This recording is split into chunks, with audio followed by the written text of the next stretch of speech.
आणि एकत्रित लढायचे। त्याच्यामुळे कुठेही आपलं जे फोकस आहे ते बाजूला जाऊन देऊ नका अशी विनंती इथे या ठिकाणी आपल्या सर्वांना मी करतो। खरं तर काही लोकांना साहेबांवर पुस्तक लिहायचं होतं, त्या पुस्तकाचं काय झालं हे मला माहित नाही, पण लोकसभेमध्ये जो महाविकास आघाडीला विजय मिळालाय त्याच्यावर नक्कीच एक चांगलं पुस्तक लिहिलं जाऊ शकतं। आणि येत्या काळामध्ये विधानसभेला सुद्धा जेव्हा भाजप या राज्यातून हद्दपार होईल, मित्र हद्दपार होईल, पवार साहेब खास करून विधानसभेवर सुद्धा पुस्तक लिहितील आणि हे आपल्या सर्वांना त्या ठिकाणी बघायला मिळेल। त्यामुळे टीका करण्यासाठी काय फायदा नसतो, खऱ्या अर्थाने लोकांच्या हितासाठी त्या ठिकाणी काम करावं लागतं आणि ते काम आपले सर्व नेते आणि आदरणीय पवार साहेब त्या ठिकाणी करताना आपल्या सगळ्यांना बघायला मिळते। खरं तर एक कार्यकर्ता म्हणून मी इथं विनंती करेल की हे जे सामान्य कार्यकर्ते हे निष्ठावंत पदाधिकारी या लोकसभेच्या काळामध्ये फार मनापासून त्यांनी कष्ट घेतलेले आहेत, त्यांना धमकी दिली गेली, त्यांना अल्टिमेटम दिलं गेलं, त्यांना अडचणीत आणण्याचा प्रयत्न केला, त्यांचे व्यवसाय अडचणीत आणले, कार्यकर्त्यांना पोलिसच्या धमक्या दिल्या, तरी सुद्धा हे निष्ठेबरोबर राहिले, महाराष्ट्र धर्माबरोबर राहिले आणि पवार साहेबांबरोबर राहिले। त्यामुळे येत्या काळामध्ये असे अनेक लोक येतील, म्हणतील मी अंधारात मदत केली, मी तुमचाच प्रचार करत होतो, फक्त पुढे येत नव्हतो।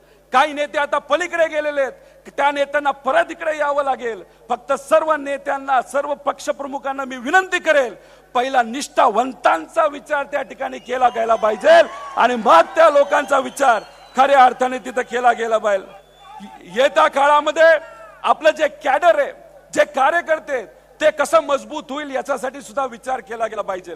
आणि असे काही नेते असतात ते दोन दगडावर पाय ठेवतात, त्या नेत्यांना म्हणायचं तिकडे तरी जावं नाही तर इकडे तरी यावं, पण दोन दगडावर पाय ठेवून चालणार नाही। त्याच्याच बरोबर काही असे पण नेते आहेत ज्यांचा भाऊ आपल्या पक्षात आणि दुसरा भाऊ दुसऱ्या पक्षात, बाप इकडं आणि मुलगा तिकडं, असं पण राजकारण खरं चालणार नाही। कारण का नेत्यांमध्ये आणि कार्यकर्त्यांमध्ये त्या ठिकाणी संभ्रम निर्माण होतो आणि हा संभ्रम कुठे ना कुठेतरी आपल्या सर्वांना त्या ठिकाणी अडचणीत आणू शकलो। तसाच मॅनिफेस्टो जो राज्य आपलं जेव्हा ताब्यात येणार आहे, आपलं सरकार जेव्हा या महाराष्ट्रामध्ये लोकांच्या आशीर्वादाने आणि कार्यकर्त्याच्या कष्टाने येणार आहे, जो मॅनिफेस्टो असेल त्या मॅनिफेस्टो फक्त सर्वसामान्य व्यक्ती हा केंद्रबिंदू तिथे ठेकला पाहिजे। 800 किलोमीटर आमच्यासारखे कार्यकर्ते जेव्हा चालले होते पवार साहेबांच्या आशीर्वादाने, लोकांना भेटलो, लोकांच्या अडचणी फार वेगळ्या, एसी मध्ये बसून आपण जेव्हा मॅनिफेस्टो बनवतो त्याच्यामध्ये त्या अडचणी कधी येत नाहीत। शेतकऱ्यांना अडचणी आहेत, महिलांना अडचणी आहेत, लहान मुलांना अडचणी आहेत, बेरोजगारीच्या अडचणी आहेत, त्या अडचणी कुठेतरी मॅनिफेस्टो मध्ये आल्या पाहिजे आणि त्याला आपण काय करणार हे खऱ्या अर्थाने मॅनिफेस्टो मध्ये आपण आणलं पाहिजे। आणि फक्त आणलं आणि प्रिंट केलं गेलं नाही पाहिजे। जेव्हा आपली सत्ता या राज्यावर त्या ठिकाणी येणार त्याचं फक्त केंद्रबिंदू हे सामान्य व्यक्ती राहायला पाहिजे, जे नेहमी पवार साहेबांनी त्या ठिकाणी आपल्या सर्वांना शिकवलेलं आहे। त्याच्याच बरोबर खरे जे विषय आता नीटचा विषय, पेपर फुटीचा विषय, बेरोजगारीचा विषय, विमा अजून आमच्या शेतकऱ्याला त्या ठिकाणी मदत म्हणून मिळालेला नाही, त्याच्याच बरोबर अनेक असे विषय आहेत। आज खतं सुद्धा ब्लॅक मध्ये विकली जातात, बियाणं ब्लॅक मध्ये विकलं जातं, ते खरे विषय या इलेक्शन मध्ये आपण सर्वांनी घेतले पाहिजे आणि येत्या काळामध्ये त्या विषयावर आपल्या सर्वांना काम हे करावं लागेल अशी विनंती या ठिकाणी आपल्या सर्व कार्यकर्त्यांना या ठिकाणी करतो। आणि विनंती एवढीच आहे, आंदोलन करायचं असेल तर मनापासून आंदोलन करायचं, ज्या लोकांसाठी आंदोलन करतोय त्या लोकांना घेऊन आंदोलन करायचं। काही नेते असे सुद्धा आहेत, काही पदाधिकारी असे सुद्धा आहेत की फक्त फोटो काढतात, आंदोलन केले हे दाखवतात आणि आपल्या नेत्याला फक्त फोटो पाठवून देतात, बघा आम्ही आंदोलन केलं। हे असं चालणार नाही, आपल्याला चांगल्या हिमतीने त्या ठिकाणी लढा हा लढायचा आहे। त्याच्याच बरोबर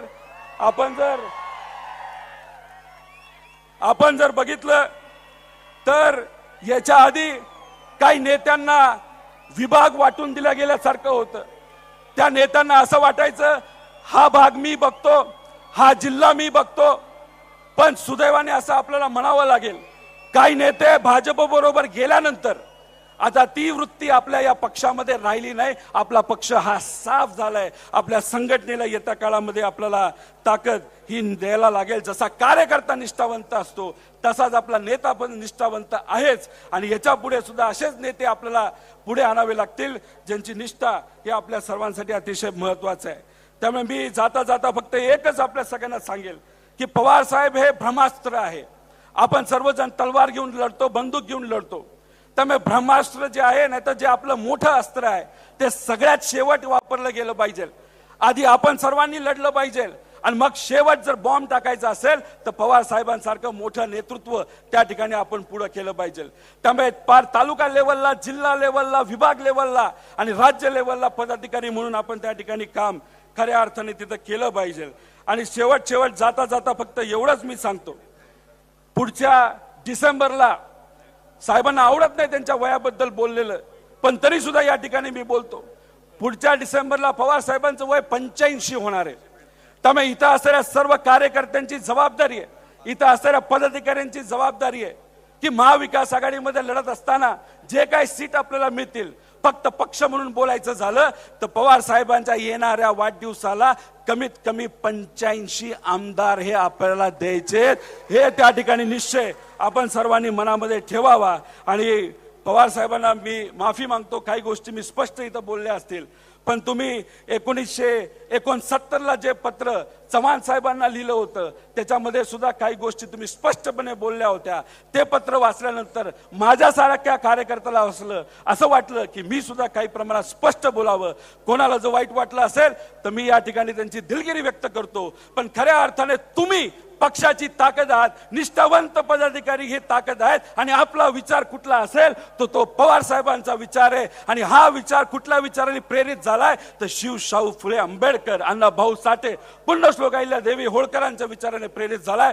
एवढेच या ठिकाणी आपल्या सर्वांना बोलतो आणि थांबतो. जय हिंद, जय महाराष्ट्र, जय राष्ट्रवादी.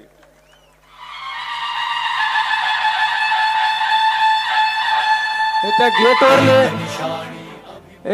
ते मधला ट्रॅक बंद करा आणि तिकडल्या बाजूला सोडा ना. गेटवरच्या लोकांना विनंती आहे, या ट्रॅकला इकडे लोक येऊन सोडा ना. तिथे येऊन मधल्या बाजूला खुर्च्या नाही राहिल्या, तिथे येऊन लोक उभे राहतात, मागच्यांना पण दिसत नाही. गेटवर जे स्वयंसेवक आहे त्यांना विनंती आहे, इकडलं मधले ट्रॅक बंद करा आणि कडेच्या बाजूला लोक सोडा ना. गेटवरच्याने जरा बघा. गेटवरले तिकडल्या बाजूला मोकळे, तिकडे सोडा लोक आणि मधलं सगळं बंद करा.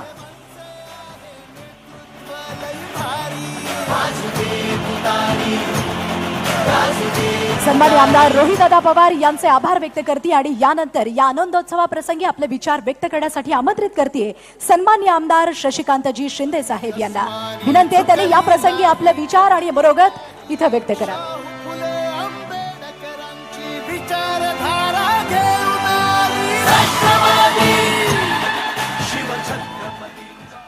आपल्या सर्वांचं दैवत आदरणीय पवार साहेब,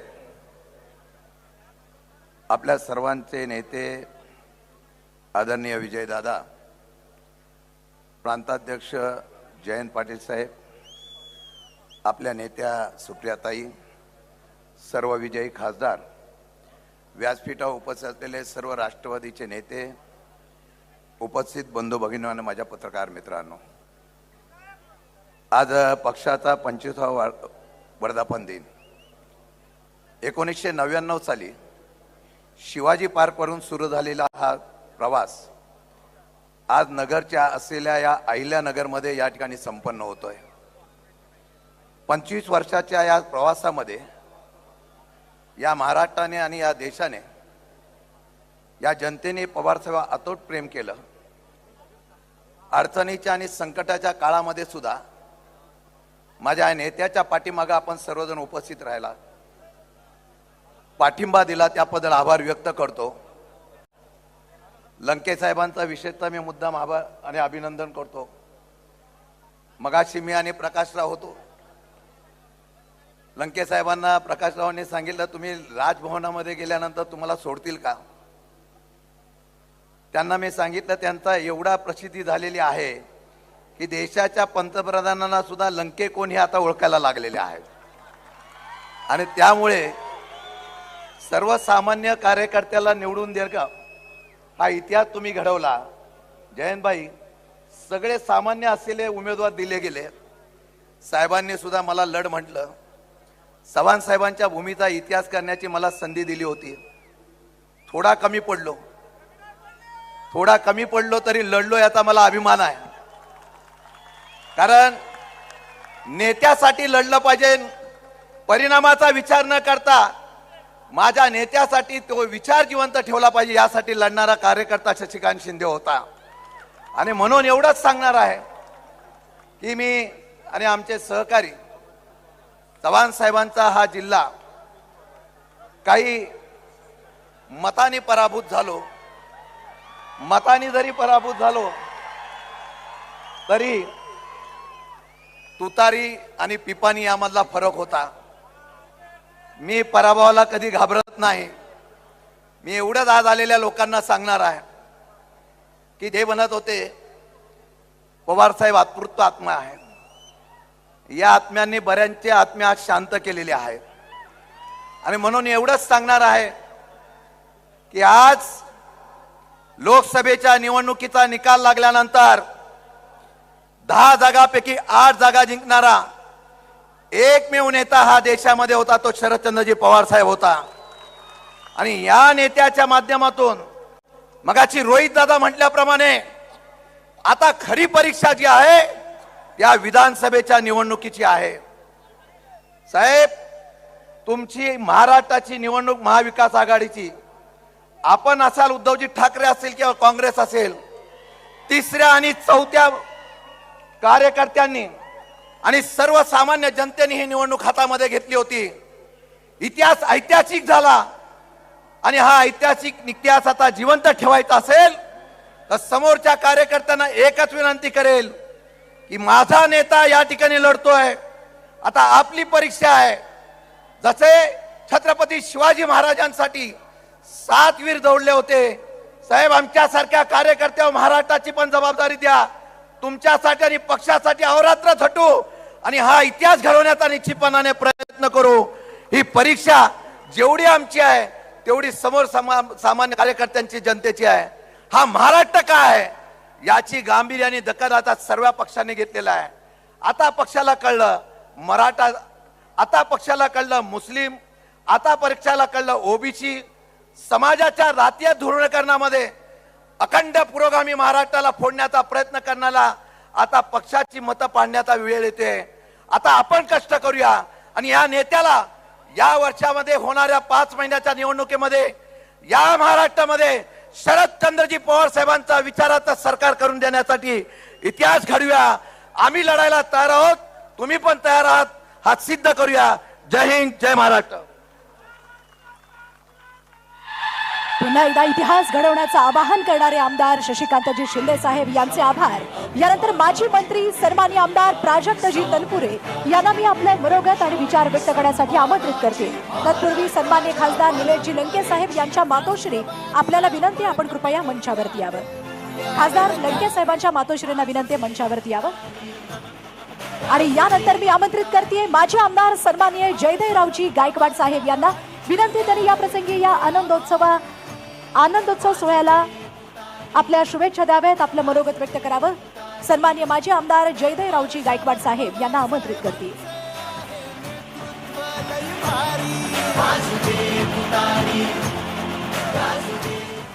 छत्रपती शिवाजी महाराज, क्रांतिबाज ज्योतिरावजी फुले, राजर्षी शाहू महाराज, डॉक्टर बाबासाहेब आंबेडकर यांच्या विचारांना माता जिजाऊ, माता सावित्री, माता रमाई यांच्या स्मृतीला अभिवादन करून या राष्ट्रवादी काँग्रेस शरद पवार पक्षाच्या 25व्या वर्धापन दिनानिमित्त आपण या ठिकाणी अत्यंत आनंदाने, उत्साहाने उपस्थित आहोत. वर्धापन दिन म्हटल्यानंतर आपल्याला कल्पना आहे की आपण आपल्या या पक्षाच्या वाटचालीचा विचार करतो. फार लांबवर बोलता येणार नाही, परंतु एक आत्मपरीक्षण करतो की आपण जी 25 वर्षाची वाटचाल केलेली ती कशी दैदिप्यमान होती, परंतु त्याच्याही पुढे आपण गेलोत की नाही. त्या मागच्या परिस्थितीचा विचार करत असताना आज आपण अशा एका टप्प्यावर आलोत क्रांतिकारक की आज आपल्या या देशाच्या राजकारणामध्ये आपल्या देशाचे नेते आदरणीय शरदचंद्रजी पवार साहेबांनी या देशाच्या राजकारणाला एक दिशा दाखवलेली आहे. या देशाच्या लोकशाहीची जी आकृतीबंध संविधान होतं त्या संविधानाला आव्हान दिल्यानंतर पवार साहेबांनी जे राजकारण केलं या निवडणुकीच्या निमित्ताने आणि या देशाच्या त्या काळच्या पंतप्रधानांना सांगितलं की तुम्ही काही गमजा केल्या तरी बाबासाहेब आंबेडकरांनी लिहिलेल्या या राज्यघटनेला तुम्ही हात लावू शकत नाही. ते बोलत होते की आम्हाला 400 द्या, 400 झाल्यावर आम्ही राज्यघटना बनवू. परंतु आपण पाहिलं की साहेबांनी तो विषय एवढा मोठा केला की त्या विषयाच्या भोवती संपूर्ण देशाचं राजकारण झालं आणि या देशातले तमाम लोक, सर्व जाती धर्माचे लोक साहेबांच्या या संविधानाच्या विचाराच्या पाठीशी उभे राहिले आणि देशामध्ये क्रांती घडली. आपण या ठिकाणी आपण पाहिलं की मोदी सरकार, भाजप सरकार किंवा RSSचं सरकार त्यांचं कंबरड साहेबांनी मोडलं. म्हणजे आज ते, मी तर असं म्हणेल की कुबड्या घेऊन हे सरकार ते पंतप्रधान झाले काल, परंतु कुबड्या घेऊन जे म्हणत होते आम्हाला 400 मिळाले ते 400 मिळू शकले नाहीत. त्याचं कारण आपण या संविधानाचा विचार केला. म्हणून मित्र, जास्त बोलणार नाही. मी या ठिकाणी एवढंच सांगू इच्छितो की देशाच्या राजकारणामध्ये आपला राष्ट्रवादी काँग्रेस पक्ष अतिशय बिनीचा सरदार आणि आपला नेता हा देशाचं राजकारण त्यांच्या भोवती आता फिरायला लागलेला आहे. आपण आज वर्धापन दिनाच्या निमित्ताने मी माझ्या नेत्यांकडे शुभेच्छा देताना एवढंच म्हणेल की या देशामध्ये अनेक प्रश्न आहेत. कदाचित अजूनही आपल्या संविधानाबद्दल आपल्याला अजूनही भीती मनामध्ये आहे. काय सांगता येत नाही, कारण हे RSS वाले, हे संघवाले अजूनही मनुस्मृतीचा विचार मांडण्याचा प्रयत्न करतात. परवा आव्हाड साहेबांनी साधी मनुस्मृती जाळली तर संपूर्ण देशामध्ये, या महाराष्ट्रामध्ये अखंड तांडव झालं, कारण त्यांना मनुस्मृतीचं प्रेम आहे. आणि म्हणून मित्र, सांगू इच्छितो की आपण बाबासाहेब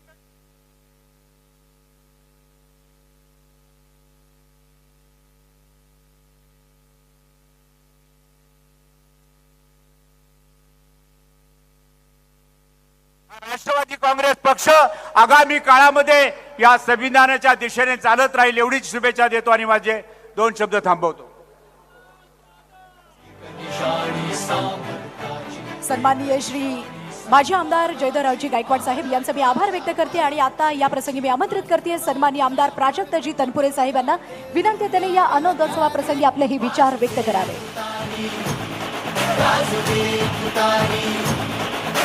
शरद पवार साहेबांची आहे किमया भारी.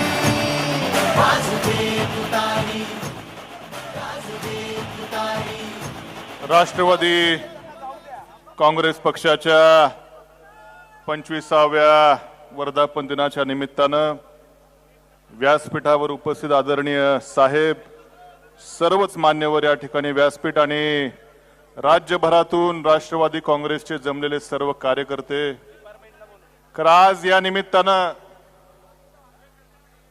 खरा राष्ट्रवादी पक्ष कुठला याचा देखील निकाल खरं लागलेला आहे.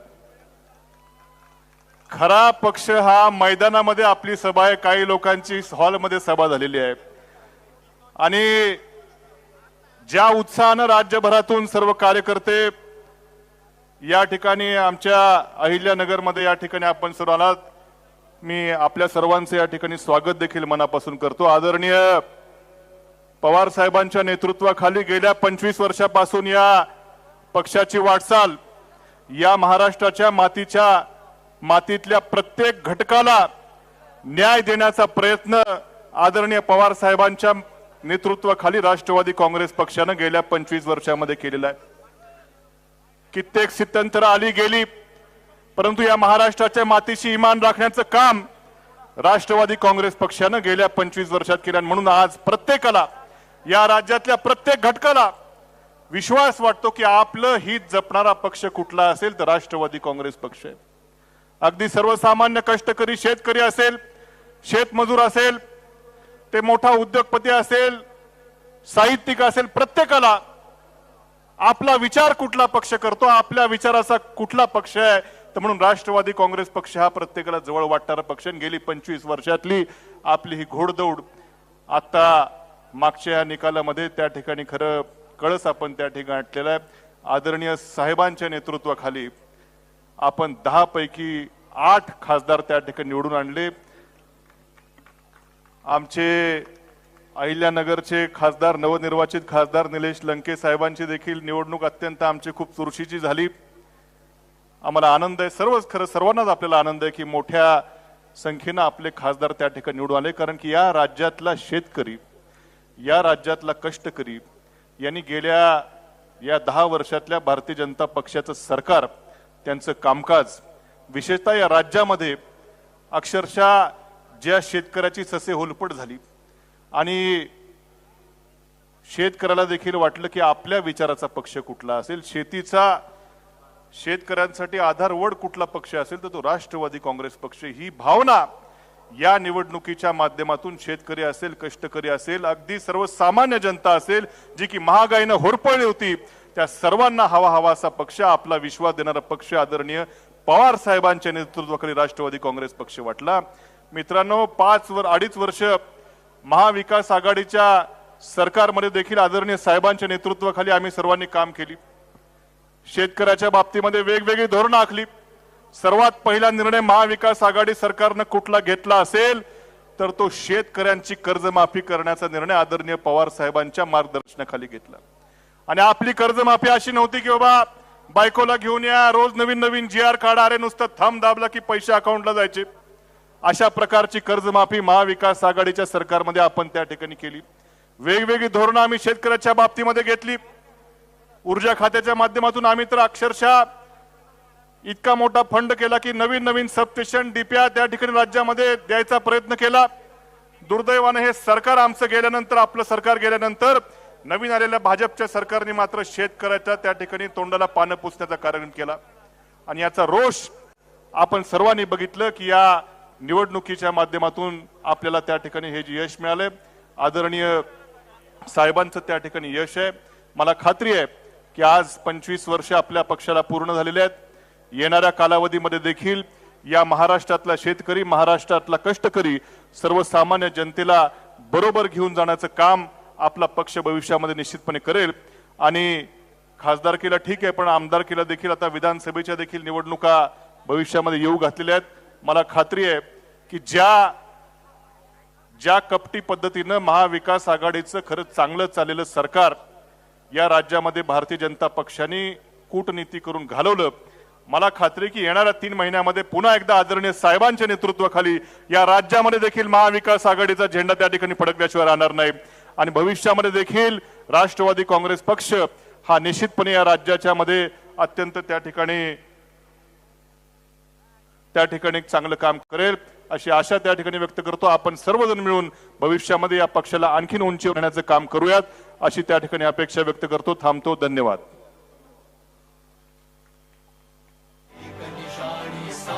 धन्यवाद साहेब. आणि यानंतर मी आमंत्रित करते सोलापूर जिल्ह्यातल्या माळशिरस तालुक्याचे धनगर समाजाचे नेते सन्माननीय उत्तमरावजी जानकर साहेब यांना विनंती आहे त्यांनी या आनंदोत्सवाप्रसंगी आपलं ही मनोगत इथं व्यक्त करावं.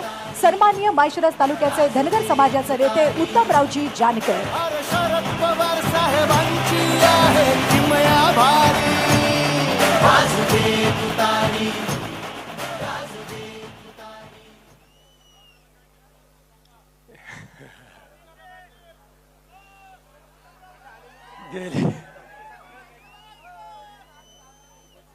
शिवाजी पार्क ते अहिल्यानगर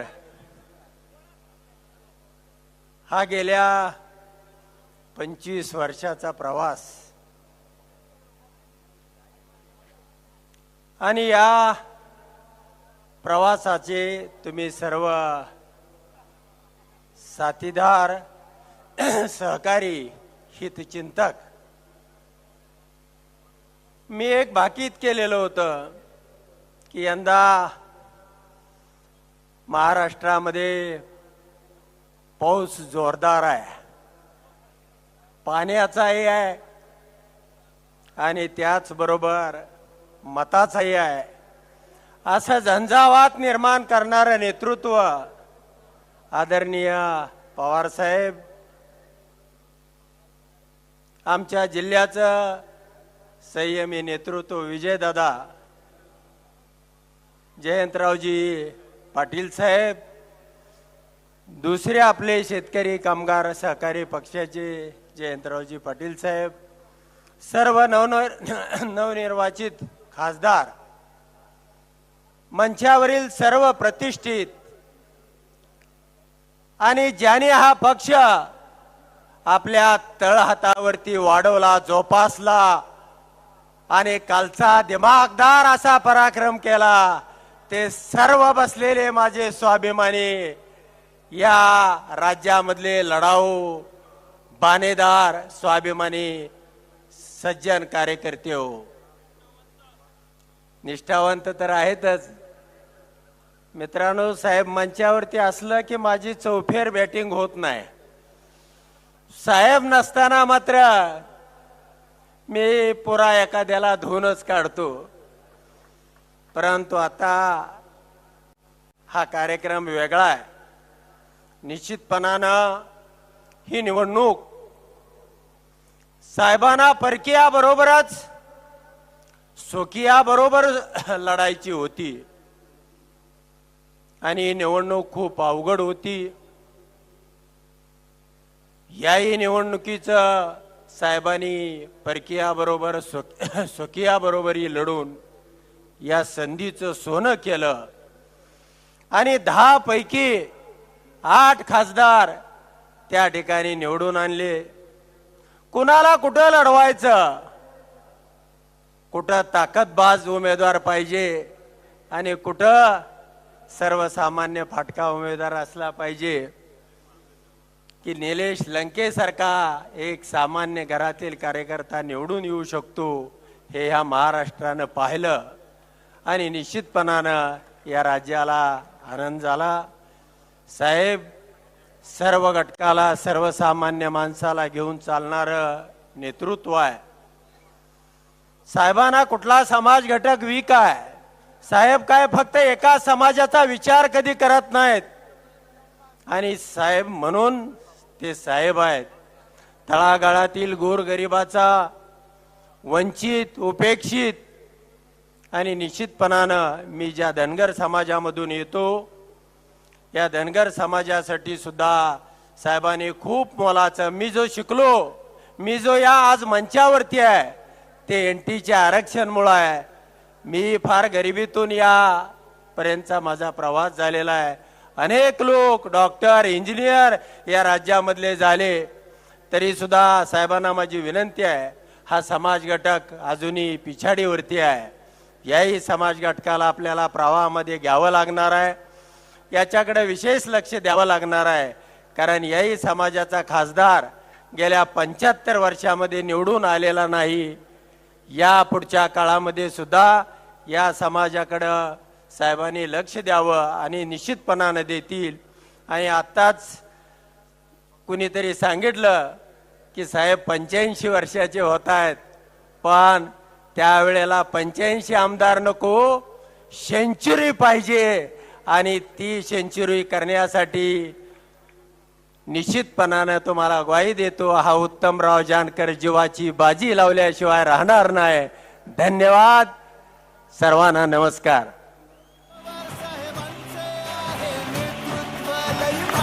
सन्माननीय उत्तमरावजी जानकर साहेब यांचं मी मनपूर्वक आभार व्यक्त करते. आणि यानंतर ज्या सोहळ्यासाठी, ज्या आनंदोत्सवासाठी आपण सर्वजण आतुर आहात, तो म्हणजे राष्ट्रवादी काँग्रेस पार्टी शरदचंद्र पवार पक्षाच्या रौप्य महोत्सवी राष्ट्रवादी आनंदोत्सव सोहळ्यानिमित्तानं नवनिर्वाचित सन्माननीय खासदार महोदयांचा हा ऐतिहासिक आनंदोत्सव, त्यांचा सत्कार करत आपण या ठिकाणी करणार आहोत. आणि यासाठी सर्वात सुरुवातीला मी आमंत्रित करते, ज्यांचा सन्मान राष्ट्रवादी काँग्रेस पार्टी शरदचंद्र पवार पक्षाच्या वतीनं इथं या ठिकाणी होतोय. चौथ्यांदा आज केंद्र सरकारमध्ये आपले प्रश्न मांडण्यासाठी सज्ज असणाऱ्या आणि ऐतिहासिक असा विजय, जगभराचं लक्ष ज्या लोकसभेकडे लागलं होतं, त्या बारामतीच्या पुन्हा एकदा हायट्रिक पेक्षाही पुढे जाऊन हा आनंदोत्सव साजरा करणाऱ्या संसद रत्न खासदार सुप्रियाताई सुळे, जोरदार टाळ्यांनी त्यांना आमंत्रित करूया. मी विनंती करते, सामाजिक न्याय विभागाचे प्रदेश अध्यक्ष पंडितरावजी कांबळे यांनी आपल्या हस्ते त्यांचा सन्मान करावा. खरं तर बाप म्हातारा झाला की पोरं त्याला वृद्धाश्रमात पाठवायची तयारी करतात, पण आपला बाप लोकशाही बचावासाठी लढतोय म्हटल्यावर बापाच्या पाठीशी साडीचा पदर खोचून उभारलेल्या आपल्या राष्ट्रीय कार्याध्यक्षा संघर्ष कन्या महासंसद रत्न आदरणीय खासदार सुप्रिया सुळे, ज्यांनी संपूर्ण जगभराचं लक्ष लागलेल्या मतदारसंघातून 1.5 लाखाचं लीड घेत घवघवीत यश मिळवलंय. आणि हे यश मिळवताना होय माझा मायबाप मराठी बारामतीकरांची एकनिष्ठ मी आहे, होय मी शेतकरी कष्टकऱ्यांचा विचार करणारी लेक आहे, हे आपल्या कार्यातून इथं दाखवून दिलेलं आहे. अशा संघर्ष कन्या महासंसद रत्न खासदार सुप्रियाताई सुळे जोरदार टाळ्यांनी आपण त्यांच्या कार्याला सन्मानित. आपल्या शरद पवार साहेबांची राष्ट्रवादी अरे गद्दारीला काढून मातीत. पुन्हा मी या ठिकाणी आमंत्रित करते, यानंतरचा सन्मान इथं होतोय. दुसऱ्यांदा खासदार म्हणून निवडून आलेले, दिल्लीच्याही तख्ताला पुरून उरली ती महाराष्ट्राची स्वाभिमानी तुतारी, शिवछत्रपती फुले शाहू आंबेडकरांच्या पुरोगामी विचारांचा वारसा जपणारं खंबीर नेतृत्व सन्मान्य खासदार डॉक्टर अमोल कोल्हे साहेब यांचा यथोचित सन्मान अल्पसंख्याक विभागाचे प्रदेशाध्यक्ष राज्यप्रमुख सन्मान्य जावेदजी हबीब यांनी आपल्या हस्ते या ठिकाणी करावा अशी मी विनंती करते. सन्मान्य जावेद हबीब साहेब यांना विनंती, आपल्या हस्ते आपण सन्मान्य खासदार अमोलजी कोल्हे साहेब यांचा सन्मान, त्यांचा आदरातिथ्य या निमित्ताने करावं. हा आनंदोत्सव या ठिकाणी साजरा होतोय. हे आमचं खासदार साहेब पुन्हा खासदार झालं हे ठणकावून महाराष्ट्राला सांगणारा विजय प्राप्त करणारे सन्मान्य खासदार अमोलजी कोल्हे साहेब यांचा यथोचित सन्मान जोरदार टाळ्यांनी आपण या ठिकाणी सन्मानित करूया. सन्मान्य खासदार अमोलजी कोल्हे साहेब.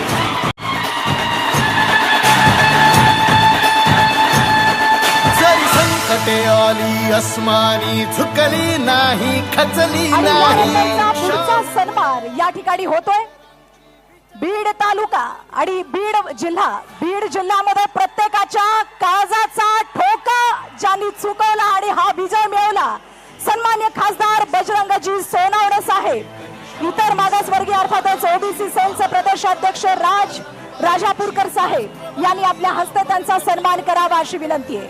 शेतकऱ्यांचा पुत्र, जिल्हा परिषदेचे सदस्य, उपाध्यक्ष आणि आता थेट देशाच्या सर्वोच्च सभागृहामध्ये शेतकऱ्यांना न्याय मिळवून देण्यासाठी लढणार बीड लोकसभा मतदारसंघातील जायल किलर खासदार सन्मान्य बजरंग बाप्पा सोनवणे यांचा सन्मान आपण या निमित्ताने करतो. नेतृत्व लई भारी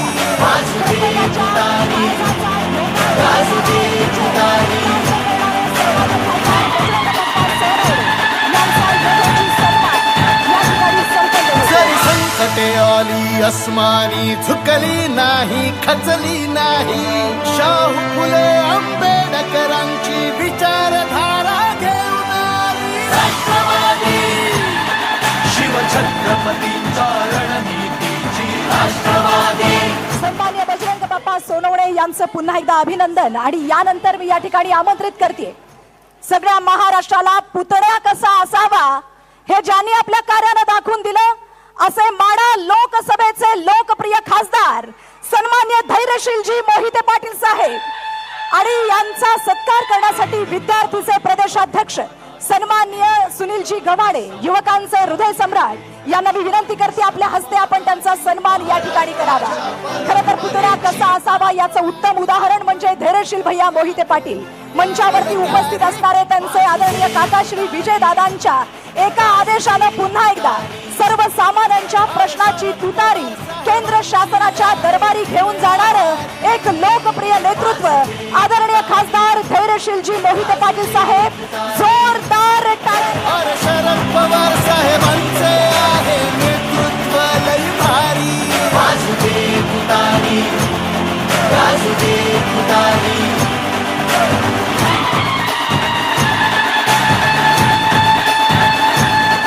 जरी संकटे आली अस्मानी. आमंत्रित करते वर्धा लोकसभेचे लोकप्रिय असे नवनिर्वाचित खासदार सन्मान्य अमरजी काळे साहेब आणि यांचा यथोचित सन्मान होतोय. राष्ट्रवादी काँग्रेस पार्टी सन्मान्य शरदचंद्रजी पवार पक्षाच्या युती प्रदेशाध्यक्ष आदरणीय मुलुख मैदानी तोफ सक्षणाताई सलगर यांनी आपल्या हस्ते त्यांचं स्वागत आणि त्यांचा सन्मान या प्रसंगी करावा. परंपरेची राष्ट्रवादीला बळकट करूया देऊया ललकारी वर्धा जिल्ह्यातले आरवी विधानसभा मतदारसंघ ज्यांनी विधानसभा सदस्य म्हणून उत्तम काम केलं आणि विदर्भातील सर्वसामान्य शेतकऱ्यांच्या कपाशी धानाला दर मिळवून देण्यासाठी आपला खासदार म्हणून आज केंद्र सरकारमध्ये आपल्या कार्याचा आणि कर्तृत्वाचा ठसा ज्यांनी उमटवलेला आहे असे सन्माननीय खासदार अमर भैया काळे साहेब जोरदार टाळ्यांची दाद त्यांच्या विजयासाठी या आनंदोत्सवासाठी.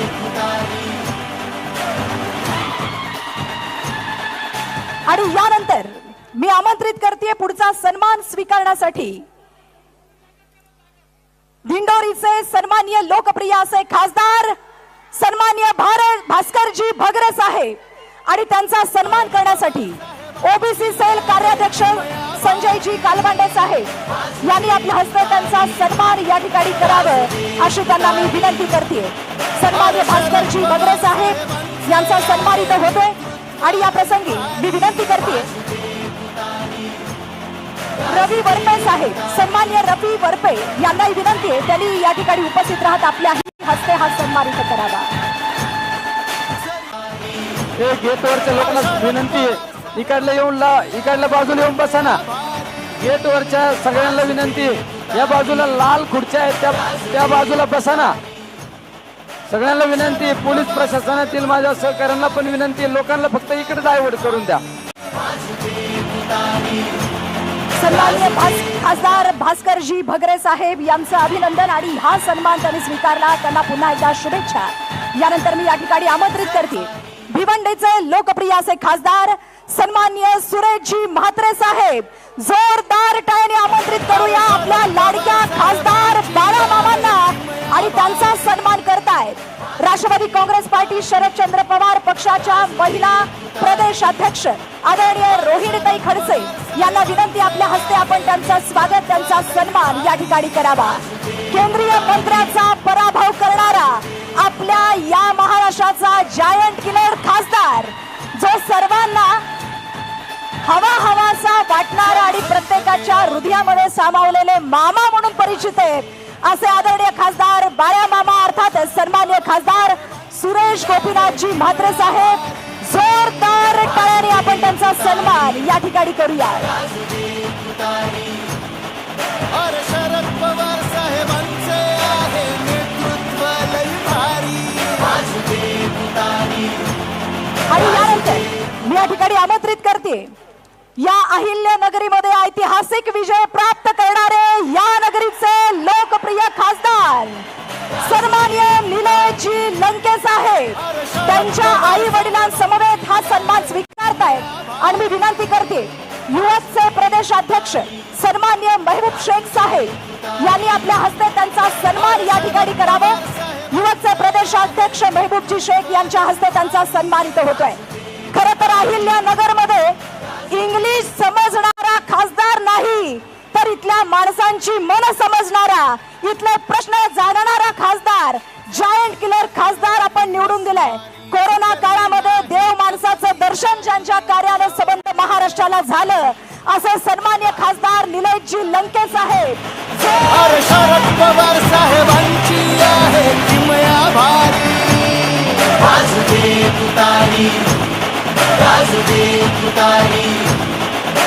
शरद पवार साहेबांचे आहे नेतृत्व लई भारी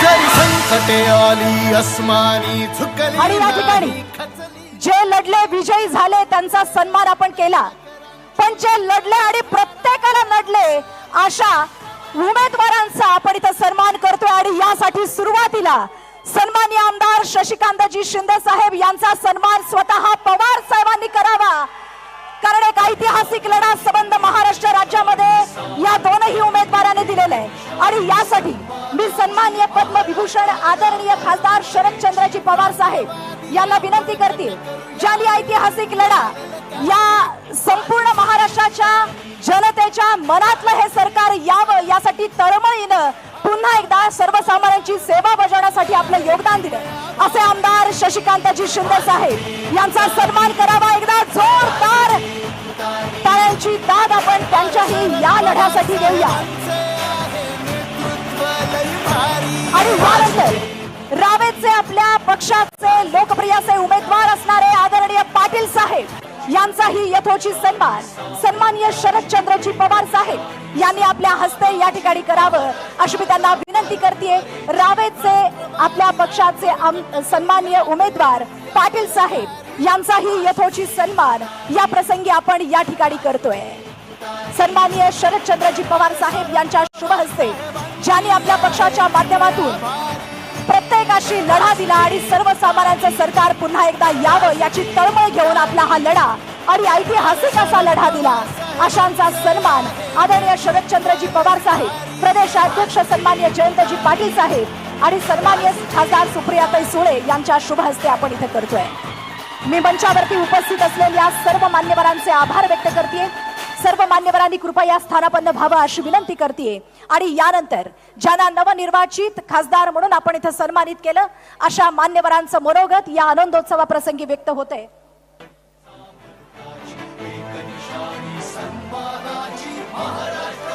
सर्व खासदारांना सत्कार अनेकांना करायचा आहे. मी सर्व नवनिर्वाचित खासदार आणि आपले दोन्ही उमेदवार यांना पोडियमवर मध्यभागी पवार साहेबांच्या डाव्या उजव्या बाजूला उभं राहायची विनंती करतो.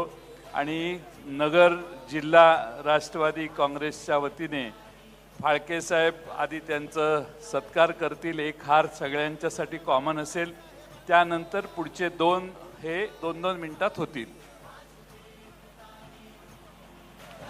थोडंसं सेंटरमध्ये कुणी थांबू नका बरं का, विनंती आहे. मध्ये सेंटरमध्ये कुणी थांबू नका. आणि यानंतर ओबीसी सेलच्या वतीनं सर्व नवनिर्वाचित खासदार मान्यवरांचा सन्मान इथं होतोय. याचबरोबर राष्ट्रवादी काँग्रेस पार्टी शरदचंद्र पवार पक्षाच्या युवती प्रदेश यांच्या वतीनंही इथं सन्मान संपन्न होतोय. याचबरोबर परभणी जिल्हा, दिंडोरी जिल्हा यांच्या वतीनंही सन्माननीय नवनिर्वाचित अशा सर्वच खासदार महोदयांचा हा सन्मान इथं संपन्न होतोय. राष्ट्रवादी काँग्रेस पार्टी शरदचंद्र पवार पक्षाच्या रौप्य महोत्सवी राष्ट्रवादी आनंदोत्सवामध्ये उपस्थित असलेल्या आपल्या सर्वांचं मी पुन्हा एकदा इथं मनपूर्वक स्वागत करते. आणि या प्रसंगी मंचावरती उपस्थित असलेल्या नवनिर्वाचित खासदार महोदयांचा सन्मान सर्वच विभागातून या ठिकाणी संपन्न होतोय. निष्ठावंत मावळ्यांचा हा आनंदोत्सव, विजयाचा शरदोत्सव, मनगटातील ताकद एकवटून विजयाचा जल्लोष करूया. पुन्हा नवी झेप घेण्यासाठी सज्ज होऊया. हे ब्रीदवाक्य घेऊन आजचा हा आनंदोत्सव इथे संपन्न होतोय. राष्ट्रवादीला बळकट करूया, देऊया ललकारी. मंचावरती उपस्थित असणारे या महाराष्ट्राचा स्वाभिमान असणारे नेतृत्व आदरणीय शरदचंद्रजी पवार साहेब यांच्या उपस्थितीमध्ये हा सन्मान इथे संपन्न होतोय. पद्मविभूषण सन्मानित राजकारणातील द्रोणाचार्य, माजी कृषी मंत्री, संरक्षण मंत्री, महाराष्ट्राचे सर्वोत्कृष्ट आतापर्यंतचे मुख्यमंत्री आणि जनतेच्या मनातले लोकप्रिय असे नेतृत्व, अद्भुत स्मरणशक्तीचे बादशहा म्हणून राष्ट्रवादीचे सर्वेसर्वा, 5 दशक आणि आता 6व्या दशकामध्ये राजकारणातील प्रदीर्घ अनुभव असणारे, साऱ्या देशाला प्रगल्भ विचारांची बैठक देणारे, भरगच्च सखोल ज्ञानाचे स्वतंत्र विद्यापीठ, पुरोगामी विचारांचं नेतृत्व, दूरदृष्टीचे नेते, स्वतंत्र प्रतिभेचे नेतृत्व, कर्तृत्ववान आणि अजात शत्रू असे नेतृत्व, लोकप्रतिनिधी आदरणीय शरदचंद्रजी पवार साहेब यांचे हात बळकट करणाऱ्या नवनिर्वाचित खासदारांचा हा सन्मान इथं संपन्न होतोय. आणि सर्वच विविध अशा विभागातून हा सत्कार इथं संपन्न होतोय.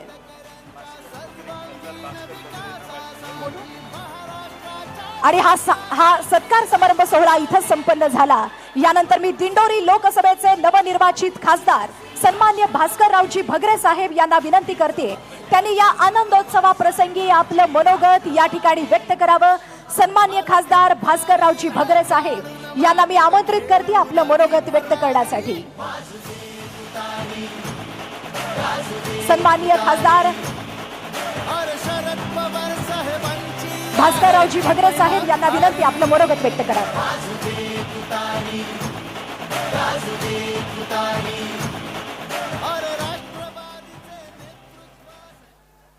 रामकृष्ण हरी, रामकृष्ण हरी.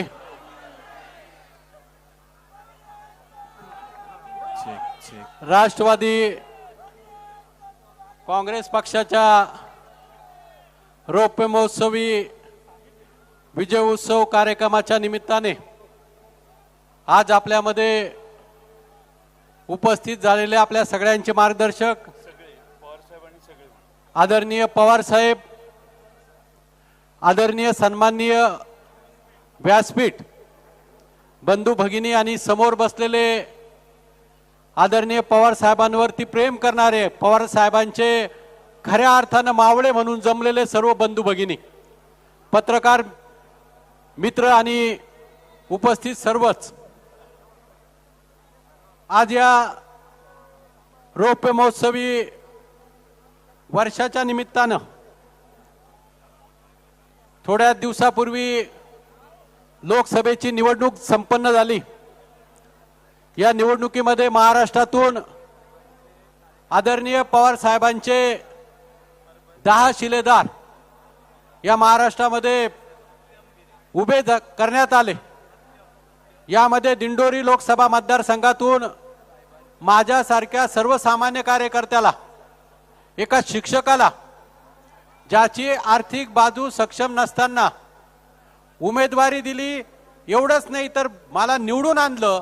यामध्ये जर कोणाचा वाटा असेल तर आदरणीय पवार साहेबांचा आहे. आणि आदरणीय पवार साहेब काय करू शकतात हे संपूर्ण महाराष्ट्राला दाखवण्याचं काम आदरणीय साहेबांनी केलं. बोलण्यासारखं खूप आहे, परंतु एक आदिवासी कुटुंबाला, एक सर्वसामान्य शिक्षकाला खऱ्या अर्थानं उभं करण्याचं काम आदरणीय साहेबांनी या निवडणुकीमध्ये करून एका सर्वसामान्य कार्यकर्त्याला संधी दिली. मी या निमित्ताने आदरणीय साहेब असतील, आदरणीय जयंत पाटील साहेब असतील, आदरणीय सुप्रियाताई आहेत किंवा सर्वच मान्यवरांचं मनापासून आभार व्यक्त करतो. या देशामध्ये आपण बघतोय की कशा पद्धतीचा राज्यकारभार चाललाय, परंतु त्याला छेद देण्याचं काम आदरणीय पवार साहेबांनी त्यांच्या राजकीय कारकिर्दीमध्ये केलं. आणि म्हणून खऱ्या अर्थानं त्यांची सेवा करण्याची संधी किंवा आपल्या महाराष्ट्रातील मायबाप जनतेची सेवा करण्याची संधी या दिंडोरी लोकसभा मतदारसंघातून मला प्रतिनिधित्व करण्याची संधी मिळाली. त्यातून मी जे प्रश्न आहेत ते प्रश्न नक्कीच चांगल्या पद्धतीने मार्गी लावेल आणि आदरणीय साहेबांचा आदेश हा शेवटपर्यंत शिरसंवाद मानेल, एवढंच या निमित्ताने सांगतो आणि थांबतो. जय हिंद, जय महाराष्ट्र, जय राष्ट्रवादी. आपल्याला सर्वांना पवार साहेबांचे विचार ऐकायचे. जरा 10 मिनिटं थांबा. माग बसायला जागा आहे. बैठक व्यवस्था नसेल तर मागच्या बाजूला बैठक व्यवस्था आहे. अजून आदरणीय पवार साहेबांचे विचार ऐकायचे. त्यामुळे सर्वांना माझी विनंती आहे, आपण कुणीही जागा सोडू नये ही सर्वांना नम्र अशी विनंती करतो. जरा थांबा ना, जरा कळ काढा ना. आणि यानंतर मी आपलं मनोगत व्यक्त करण्यासाठी आमंत्रित करते वर्धा लोकसभेचे खासदार सन्माननीय अमरजी काळे साहेब यांना. सन्माननीय नवनिर्वाचित वर्धाचे खासदार अमर काळे साहेब यांना मी या ठिकाणी आमंत्रित करते आणि त्यांनी या प्रसंगी आपलं मनोगत आणि आपले विचार या आनंदोत्सवाप्रसंगी व्यक्त करावेत अशी विनंती करते. सन्माननीय खासदार अमर काळे साहेब. जरी संकटे आली अस्मानी, झुकली नाही, खचली नाही. शाहू फुले आंबेडकरांची विचारधारा. महाराष्ट्राचा जाणता राजा छत्रपती शिवाजी महाराज, महामानव डॉक्टर बाबासाहेब आंबेडकर, क्रांतीसूर्य ज्योतिबा फुले, क्रांतीज्योती सावित्रीबाई फुले, वंदनीय राष्ट्रसंत तुकडोजी महाराज, वैराग्यमूर्ती गाडगे महाराज, या सर्व महामानवांना आजच्या या कार्यक्रमाच्या सुरुवातीला या ठिकाणी वंदन करतो, नमन करतो. राष्ट्रवादी काँग्रेस पक्षाच्या रौप्य महोत्सवी वर्षाच्या निमित्तानं या ठिकाणी प्रामुख्यानं मंचावर उपस्थित आपल्या सर्वांचे नेते, देशाचे नेते आदरणीय शरदचंद्रजी पवार साहेब, या मंचावर या ठिकाणी उपस्थित सर्व आदरणीय नेते आणि ज्यांच्या ताकदीवर आपण जी निवडणूक लढली आणि ज्यांच्या ताकदीवर या महाराष्ट्रामध्ये 10 पैकी 8 जागा आपण या ठिकाणी जिंकल्या, ते राष्ट्रवादीचे सर्व कार्यकर्ते, सर्व सैनिक. सर्वप्रथम साहेबांना आणि राष्ट्रवादीच्या प्रत्येक कार्यकर्त्याला या रौप्य महोत्सवी वर्षाच्या मी मनापासून या ठिकाणी शुभेच्छा देतो. आज यानंतर मान्य पवार साहेबांना आपल्याला ऐकायचं आहे, अनेक वक्त्यांना आपल्याला ऐकायचं आहे, त्यामुळे मी फार जास्त वेळ आपला घेणार नाही. परंतु सर्वात पहिले मान्य शरदचंद्रजी पवार साहेबांचं मी मनापासून या ठिकाणी आभार मानतो की त्यांनी विदर्भामध्ये फक्त 1 जागा लढवली आणि विदर्भामध्ये 1 जागा लढवून फक्त वर्ध्याची जागा त्यांनी मागितली आणि वर्ध्याच्या जागेवर पवार साहेबांनी माझ्यावर विश्वास टाकला, मला त्या ठिकाणी उमेदवारी दिली आणि त्या ठिकाणी भरघोस मतांनी त्यांच्या आशीर्वादाने मी या ठिकाणी निवडून आलो. त्याबद्दल त्यांचं मी मनापासून या ठिकाणी सर्वप्रथम आभार मानतो. वास्तविक पाहता माझा राष्ट्रवादी पक्षासोबतचा संबंध जर आपण बघितला तर मी कायम याच्या पहिले महाराष्ट्राच्या विधानसभामध्ये 3 टर्म काँग्रेस पक्षाचा आमदार म्हणून मी त्या ठिकाणी काम केलेलं आहे. परंतु यावेळेला खासदारकीची संधी मिळाली आणि मी आपल्याला सांगू इच्छितो की 29 मार्चला माझा राष्ट्रवादी पक्षामध्ये प्रवेश झाला. 30 मार्चला माझी जयंत पाटील साहेबांनी तिकीट घोषित केली राष्ट्रवादी पक्षाकडनं. 2 तारखेला मी नॉमिनेशन भरलं आणि येणाऱ्या या 4 तारखेला आपल्या सर्वांच्या आणि पवार साहेबांच्या आशीर्वादाने मी या ठिकाणी खासदार झालो. आणि वास्तविक पाहता ही जी किमया आहे, मला तरी वाटतं की ही किमया कोणी पवार साहेबांपेक्षा दुसरं कोणी करू शकत नाही. मला आठवतं की ज्या वेळेला माझे मामा मान्य अनिलजी देशमुख साहेब यांचा मला कॉल आला आणि त्यांनी मला सांगितलं की तुझं नॉमिनेशन भरण्याकरता स्वतः शरदचंद्र पवार साहेब येणार आहेत. त्यावेळेला मला एकदम आश्चर्याचा धक्का बसला, कारण की विदर्भातलं ऊन इतकं प्रचंड. 2 एप्रिलला जवळपास 46-47 डिग्रीच्या उन्हामध्ये पवार साहेब माझा नॉमिनेशन फॉर्म भरण्याकरता, नॉमिनेशन अर्ज भरण्याकरता 3 तास माझ्यासोबत मिरवणुकीने त्या निमित्तानं स्वाध्याय मंदिर पासून तर कलेक्टर ऑफिस पर्यंत गेले. 3 तास 46-47 डिग्रीच्या उन्हामध्ये पवार साहेब माझ्यासोबत त्यावेळेला होते. आणि पवार साहेब, मी आपल्याला सांगू इच्छितो की आपला जरब इतका या देशाच्या राजकारणामध्ये आहे की आपण माझा नॉमिनेशन फॉर्म भरण्याकरता आले आणि त्याच्यानंतर माझा पराभव करण्याकरता वर्धा लोकसभा मतदारसंघामध्ये देशाच्या पंतप्रधान नरेंद्र मोदी साहेबांना यावं लागलं. त्याचबरोबर माझ्या वर्धा लोकसभा मतदारसंघामध्ये उत्तर प्रदेशचे मुख्यमंत्री योगीजींना यावं लागलं. माझ्या वर्धा लोकसभा मतदारसंघामध्ये बांधकाम मंत्री नितीन गडकरी साहेबांना यावं लागलं, अजितदादा पवारांना यावं लागलं, देवेंद्र फडणवीसांना यावं लागलं, सुधीर मुनगंटीवारांना यावं लागलं, चंद्रशेखर बावनकुळेंना यावं लागलं आणि त्याचबरोबर हंसराज अहिर जे माजी केंद्रीय गृहमंत्री होते त्यांना सुद्धा यावं लागलं. फक्त आपण नॉमिनेशन फॉर्म भरण्याकरता माझे आले आणि देशाच्या मुख्यमंत्र्यापासून तर देशाच्या पंतप्रधानापासून उत्तर प्रदेशच्या मुख्यमंत्र्यापर्यंत प्रत्येकाला माझ्या मतदारसंघामध्ये येऊन त्या ठिकाणी प्रचार करावा लागला. ही जी ताकद जी नावाची आहे, ही ताकद खऱ्या अर्थानं पवार साहेबांच्या नावाची आहे, हे त्या निमित्तानं पण लक्षात घेतलं पाहिजे. आणि ज्या पद्धतीनं रोहितजींनी या ठिकाणी आपल्याला सांगितलं की साहेब आता काही दिवसामध्ये 85 वर्ष त्यांचं पूर्ण आता करतात आहे, 85 वर्षामध्ये पदार्पण करतात आणि महाराष्ट्राच्या येणाऱ्या विधानसभेच्या निवडणुकीमध्ये 85 आमदार राष्ट्रवादी काँग्रेस पक्षाचे आपण त्यांना भेट म्हणून दिले पाहिजे अशी अपेक्षा जी या ठिकाणी रोहितजींनी या ठिकाणी केली. त्याच्याकरता जीवाचं बाजी लावण्याचा प्रयत्न आम्ही त्या निमित्तानं करू, रक्ताचं पाणी आम्ही करू, हा शब्द या ठिकाणी सर्व कार्यकर्त्यांच्या वतीनं मी या ठिकाणी पवार साहेबांना या ठिकाणी देतो. आणि पवार साहेबांच्या विचाराचं सरकार येणाऱ्या या महाराष्ट्राच्या विधानसभामध्ये आल्याशिवाय राहणार नाही, हा संकल्प आजच्या या रौप्य महोत्सवी या वर्षामध्ये या निमित्तानं आपण करूया, ही एक अपेक्षा मी आजच्या या कार्यक्रमाच्या निमित्तानं करतो. या ठिकाणी 10 पैकी 8 खासदार या ठिकाणी निवडून आलेले आहेत. मी या देशातल्या सर्व नागरिकांना, महाराष्ट्रातल्या सर्व मतदारांना या ठिकाणी आश्वस्त करतो की तुमच्या प्रत्येक न्याय प्रश्नाला वाचा फोडण्याचं काम हे आम्ही 8ही लोक देशाच्या संसदेमध्ये करू, हा विश्वास मी या ठिकाणी आपल्याला देतो. या ठिकाणी मी आपल्याला सांगू इच्छितो की आमच्या वर्धा जिल्ह्याचे सन्मान्य खासदार माननीय रामदासजी तडस हे त्यावेळेला होते. 10 वर्ष त्यांनी खासदार म्हणून त्या ठिकाणी काम केलं आणि मध्यंतरी आमच्या कार्यकर्त्यांनी, आमच्या वर्धा जिल्ह्यातल्या एका सरपंचांनी पवार साहेबांना फोन केला, आपलं माफ करा, तडस साहेबांना फोन केला आणि त्यांना विचारलं की संसदेमध्ये ज्या वेळेला शेतकऱ्यांच्या संदर्भामध्ये जेव्हा चर्चा चालू होती त्यावेळेला साहेब तुम्ही बोलले का नाही? तुम्ही आमचे खासदार आहेत, तुम्ही आमच्या प्रश्नावर बोलायला पाहिजे होतं. त्यावेळेला आमच्या जिल्ह्याचे सन्मान्य खासदार रामदासजी तडस साहेब हे त्यावेळेला बोलताना बोलले होते की ज्या मुद्द्यांमुळे सरकार अडचणीत येईल असे मुद्दे संसदेमध्ये मांडण्याची परवानगी आम्हाला नाही.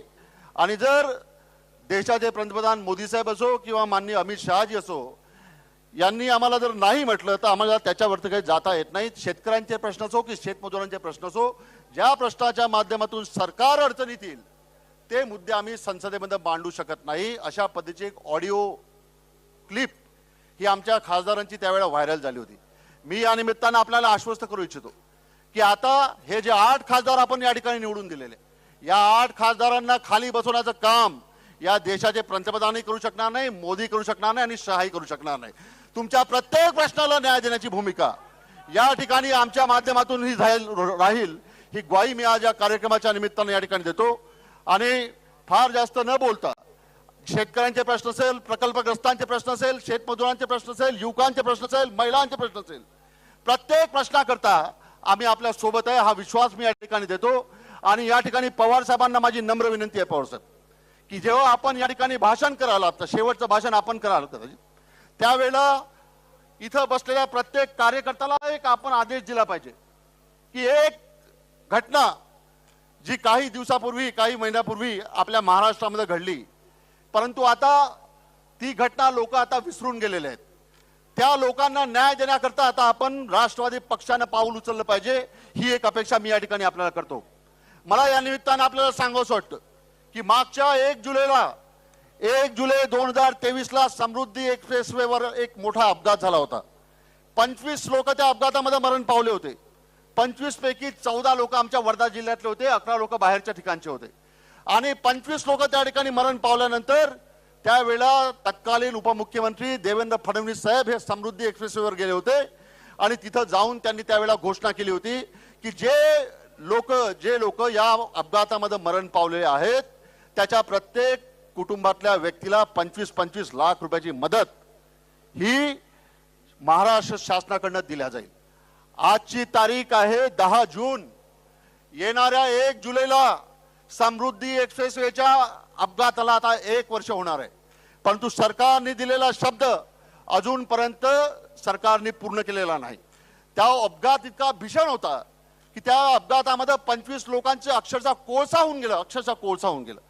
एक तर 11 महिन्याचं 12 महिन्याचं बाळ होतं ते सुद्धा त्या ठिकाणी कोळसा होऊन गेलं. 25 जणांचा कोळसा झाला. त्या ठिकाणी आपले उपमुख्यमंत्री जातात आणि 25 लाखाची घोषणा करतात.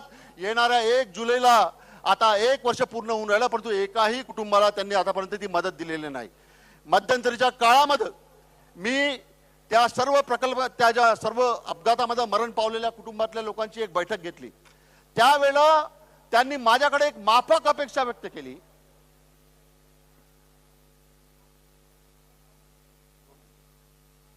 त्यांनी एक फक्त माफक अपेक्षा माझ्याकडे या ठिकाणी व्यक्त केली की जरी आम्हाला आमचे 25 लाख जरी तुम्ही देत नसाल तरी फक्त सरकारने इतकं करावं की माझ्या तोंडातून 25 लाख रुपयाची रक्कमेची जी काही घोषणा आहे ती अनावधानानं झाली एवढं तरी कमीत कमी मुख्यमंत्र्याने उपमुख्यमंत्र्याने घोषित करावं इतकी माफक अपेक्षा त्या सर्व लोकांनी केली. परंतु 25 लाखही दिले नाही आणि अनावधानानं माझ्या तोंडातून 25 लाख रुपये निघालं हे सुद्धा त्यांनी आतापर्यंत बोललेले नाही. त्यामुळं राष्ट्रवादी काँग्रेस पक्षाच्या माध्यमातून संपूर्ण राज्यामध्ये समृद्धी एक्सप्रेसवे मध्ये मरण पावलेल्या लोकांना न्याय देण्याच्या भूमिकेकरता एक आंदोलन त्या निमित्तानं उभारलं जावं ही एक अपेक्षा आजच्या या कार्यक्रमाच्या निमित्तानं मी या ठिकाणी करतो. आणि निश्चित आपल्या पक्षाच्या माध्यमातून या सर्व 25 लोकांना आपण न्याय मिळवून देऊ हा विश्वास मी या ठिकाणी व्यक्त करतो. आणि या लढ्याकरता आपण सुद्धा सर्वांनी तयार राहावं इतकी एक अपेक्षा करून पुढच्या अनेक वक्त्यांना या ठिकाणी बोलायचं आहे त्यामुळे मी माझ्या शब्दांना या ठिकाणी विराम देतो आणि सर्वांचं मनापासून आभार मानतो. धन्यवाद. सन्माननीय खासदार काळे साहेबांचं पुन्हा एकदा अभिनंदन आणि यानंतर आमंत्रित करते बीड लोकसभेचे जायंट किलर खासदार सन्माननीय बजरंग बाप्पा सोनवणे साहेब जोरदार टाळ्यांनी आमंत्रित करूया. राष्ट्रवादीला बळकट करूया, देऊया ललकारी. वाजूदे तुतारी, वाजूदे तुतारी. 25व्या वर्धापन दिनानिमित्त असणाऱ्या या कार्यक्रमाचे प्रमुख तुमचे आमचे सर्वांचं दैवत आदरणीय साहेब, या कार्यक्रमाला उपस्थित असणारे प्रांताचे अध्यक्ष आदरणीय जयंतदादा, आवर्जून या कार्यक्रमाला उपस्थित असणारे महाराष्ट्र राज्याचे नेते, महाराष्ट्र राज्याचे उपमुख्यमंत्री, माजी उपमुख्यमंत्री आदरणीय मोहितेदादा पाटील आणि जयंत पाटील साहेब, सर्व सन्माननीय नवनिर्वाचित सर्व खासदार, महाराष्ट्र राज्याचे सर्व माजी मंत्री, राष्ट्रवादी काँग्रेस शरदचंद्रजी पक्षाबरोबर असणारे सर्व आमदार, मंचावर उपस्थित असणारे सर्व पक्षाचे पदाधिकारी आणि पक्षाचा आधारस्तंभ असणारे सर्व मायबाप, तुम्ही सर्वजण आज पक्षाच्या इतिहासामध्ये खूप मोठा आनंदाचा दिवस म्हणून साजरा आज वर्धापन दिना दिवशी पक्षाच्या रौप्य महोत्सवाच्या दिनी आमचा सर्वांचा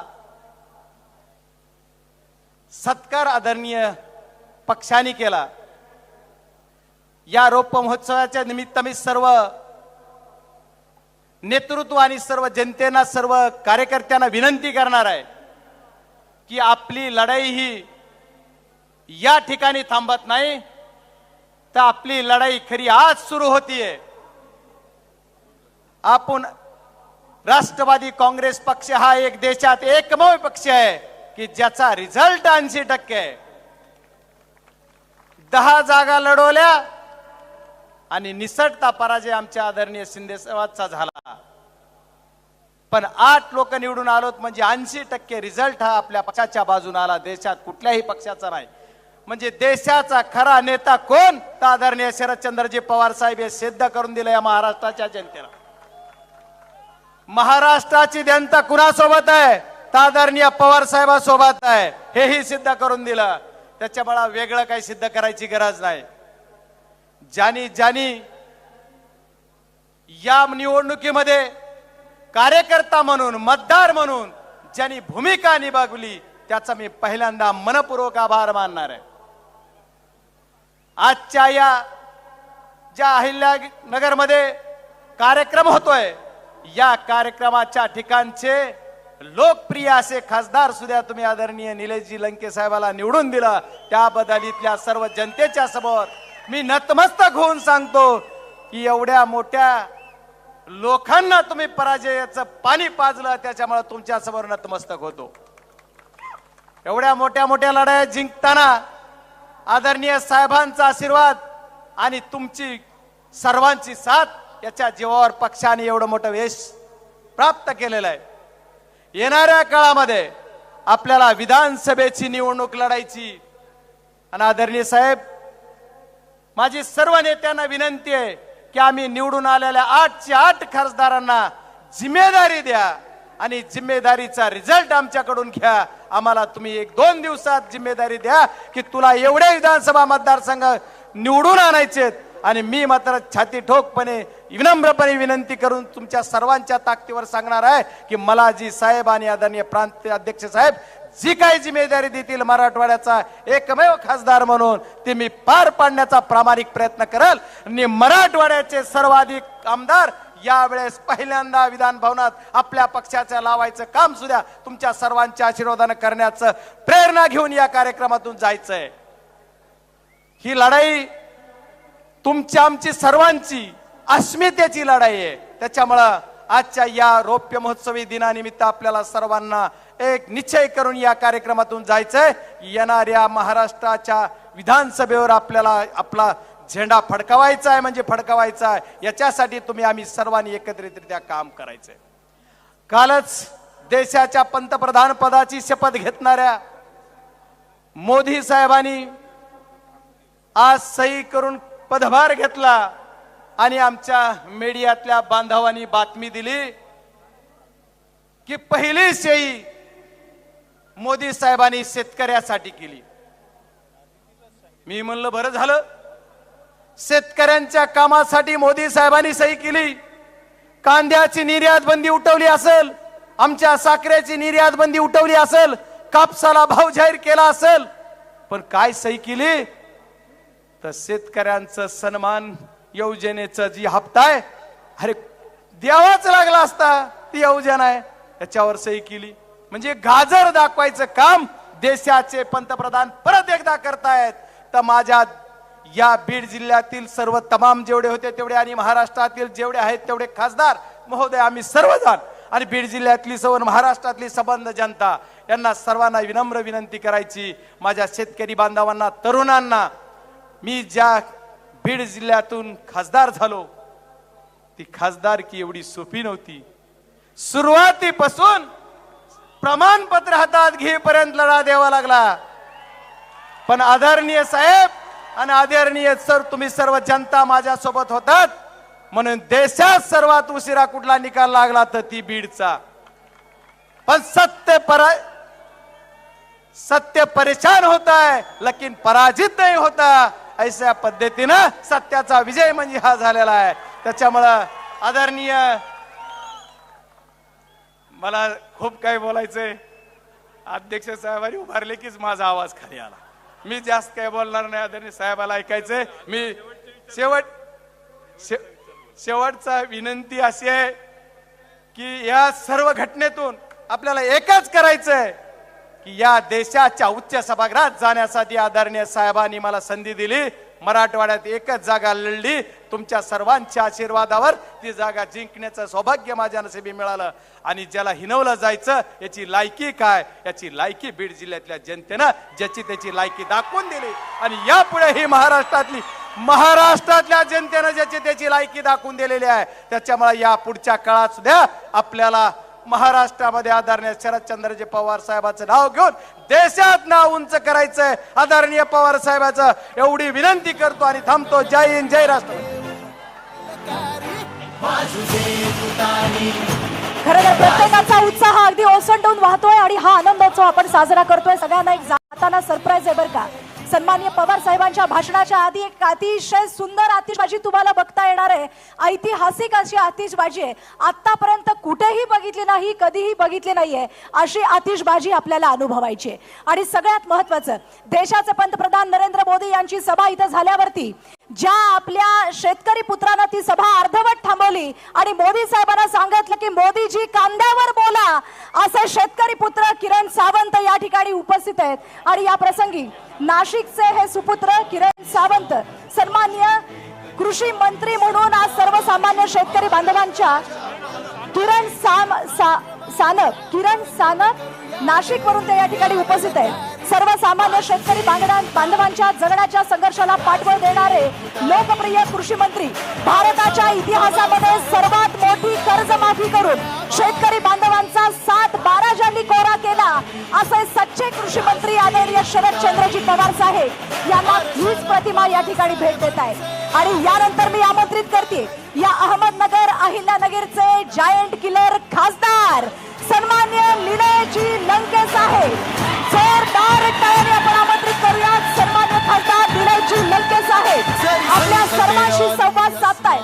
या आनंदोत्सवाच्या माध्यमातून सर्वसामान्यांचं सरकार पुन्हा एकदा इथं स्थापित करताना आदरणीय पवार साहेबांचे विचार घेऊन लढा देणारे खासदार निलयजी लंके साहेब.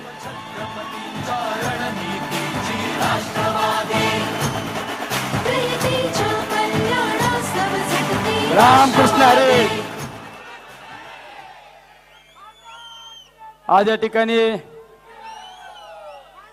राष्ट्रवादी पक्षाच्या 25व्या वर्धापन दिनाच्या निमित्ताने ज्यांच्या उपस्थितीमध्ये हा गोड असा कार्यक्रम होत आहे, आपलं सर्वांचं दैवत आदरणीय पवार साहेब, राष्ट्रवादी पक्षाचे प्रांत अध्यक्ष जयंत पाटील साहेब, ताई आणि व्यासपीठावरील सर्वच नेते मंडळी, सर्वच नवनिर्वाचित खासदार, अरे मित्रांनो, ये तो टेलर है, पिक्चर अभी बाकी है विधानसभा. अरे आदर्श पवार साहेबांनी असा काय चेंडू टाकला तर पुढल्यांचा डायरेक्ट त्रिफळाच उडाला. अरे पवार साहेबांचा नाद करता काय? नाद करायचा, पण पवार साहेबांचा नाही बाळांनो. अरे भले भले थकले. त्यामुळे सगळ्यांना विनंती आहे, आता मुंबईवर झेंडा आणि डायरेक्ट बहुमतानीच असा खटका पडला पाहिजे ना, तर डायरेक्ट पवार साहेबांचा झेंडा डायरेक्ट मुंबईवर विधानसभेमध्ये फडकला पाहिजे. नुसतं शिट्ट्या मारल्या घोषणा देऊन जुळत नाही. आजच प्रचाराचा नारळ फुटला पाहिजे ना आपल्या विधानसभेच्या निवडणुकीचा. आणि सगळ्यांनी जाताना खुणगाठ बांधायची.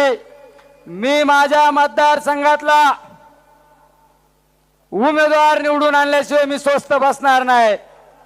ही सगळ्यांनी खुणगाठ बांधायची. त्यात मी सुद्धा असणार आहे. मी तर साहेबांना शब्द देतो, 12ची 12 साहेब आणून घाली तो 12ची 12. निलेश लंके जे बोलतो ना तेच करतो, आणि जे करतो तेच बोलतो. तुम्ही काय काळजी करू नका. मी तर कसा पैलवान आहे माहिती आहे ना. डायरेक्ट असा कोल्या भरतो ना, डाव पुढल्याचा डायरेक्ट आउटच.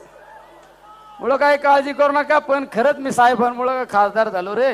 मी खासदार झालो. मी तर बऱ्याच जणांना विचारलं, अरे मी खरंच खासदार झालो का काय? ते अरे येडे झालो ना खासदार तू. मग नंतर तात्यांना विचारलं, म्हणलं माझं सर्टिफिकेट नाही ना बदलायचं. हा म्हणलं सर्टिफिकेट नाही ना बदलायचं. ते लय आता नाही सर्टिफिकेट बदलत म्हणले. पण ते कसं आहे, नुसता लय 200 किलोचा असला, पण असा जरी असला ना, पक्का खेळाडू आहे पवार साहेबांच्या तालमीतला. डायरेक्ट असंच. आपल्या सगळ्यांना जाता जाता विनंती करतोय, आता विधानसभेसाठी तयारीला लागायचं. आणि तुम्ही तर असं मला डोक्यावर घेतलं ना, त्या पहिल्या दिवसापासून डोक्यावर घेतलं ना, सगळ्यांना असं वाटलं कधी याला दिल्लीत नेऊन टाकतो. आता दिल्लीत आम्हाला पाठवलं ना 8 जणांना. बघा आम्ही पण कसं काम करून दाखवतो. संसदेत नाही शेतकऱ्यांना न्याय दिला ना तर बंदच पाडितो संसद आम्ही. हे तर आमचं कसं आहे, आमचं काम हटके. काय फरक पडतोय शेतकऱ्यांसाठी? आमच्या एका कार्यकर्त्याने कांदा दाखवला. मी कालच साहेबांना विचारलं, हे जरा आचारसंहिता नियम मला एवढं कळत नाही. म्हणलं मला आंदोलन करायचं आमच्या दूध उत्पादकांसाठी आणि कांद्याच्या निर्यात बंदीसाठी.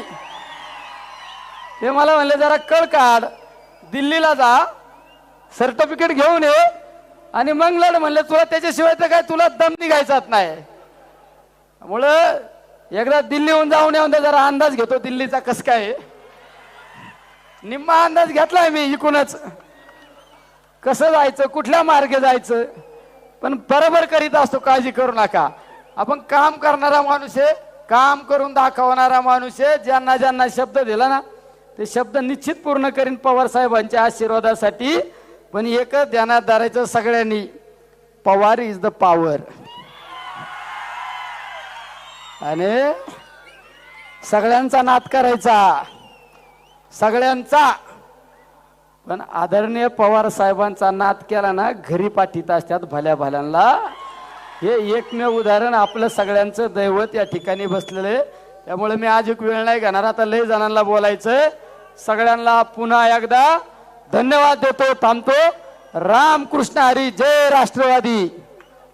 महिलांच्या आणि शेतकऱ्यांच्या सन्माननीय लंके साहेबांचं पुन्हा एकदा अभिनंदन. आणि यानंतर मराठी माणसाचा स्वाभिमान जपणारे मराठी महाराष्ट्र राज्यातले लोकप्रिय असे नेते सन्माननीय खासदार अमोलजी कोल्हे साहेब यांना मी या ठिकाणी आमंत्रित करते या आनंदोत्सवाप्रसंगी आपले विचार व्यक्त करण्यासाठी.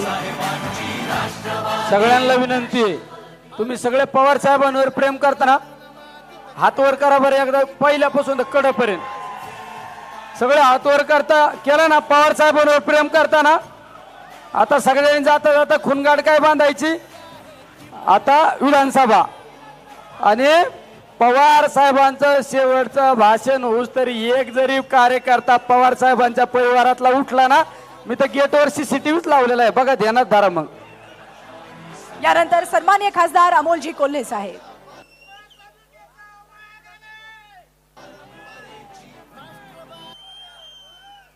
आदिशक्ती तुळजाभवानी, उभय हिंदुस्थानचा आराध्य दैवत छत्रपती शिवाजी महाराज आणि छत्रपती शिवाजी महाराजांनी या महाराष्ट्राच्या मातीतल्या माणसाला जगावं कसं हे शिकवल्यानंतर याच स्वाभिमानी माणसाला शेवटच्या श्वासापर्यंत लढावं कसं हे शिकवणारे छत्रपती संभाजी महाराज यांच्या पवित्र स्मृतींना अभिवादन करतो.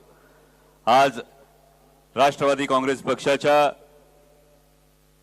शरदचंद्र पवार पक्षाच्या वर्धापन दिनानिमित्त मंचावर उपस्थित असणारे देशाचे नेते आदरणीय शरदचंद्रजी पवार साहेब, महाराष्ट्र राज्याचे माजी उपमुख्यमंत्री विजयसिंहजी मोहिते पाटील, राष्ट्रवादी काँग्रेस पक्ष शरदचंद्र पवार पक्षाचे प्रदेशचे अध्यक्ष जयंत पाटील साहेब, लोकसभेतल्या आमच्या गटनेत्या सुप्रियाताई सुळे, निवडून आलेले सगळेच मान्यवर, नवनिर्वाचित खासदार, सगळे मान्यवर आणि आपण सगळेजण, सगळ्यांना जय शिवराय.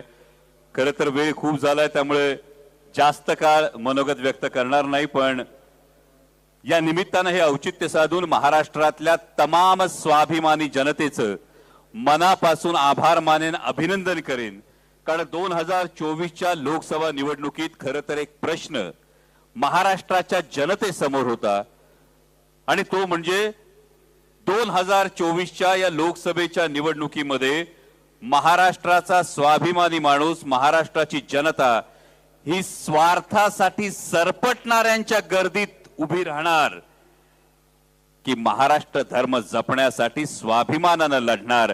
आणि जे महाविकास आघाडीला घवघवीत यश महाराष्ट्रानं दिलंय त्यासाठी महाराष्ट्राच्या जनतेचं सर्वात आधी मनापासून अभिनंदन करतो की स्वाभिमानासाठी, महाराष्ट्र धर्मासाठी लढण्याची बाजू ही महाराष्ट्रातल्या स्वाभिमानी जनतेनं निवडली. आणि जसं सगळ्यांनी हा जो राष्ट्रवादी काँग्रेस पक्ष, शरदचंद्र पवार पक्षाचा जो स्ट्राईक रेट आहे भल्या भल्यांना अचंबित करणार आहे आणि आज महाराष्ट्रातल्या युवकासमोर, महाराष्ट्रातल्या सर्वसामान्य माणसासमोर आदरणीय शरदचंद्रजी पवार साहेबांनी एक मोठं उदाहरण घालून दिलंय.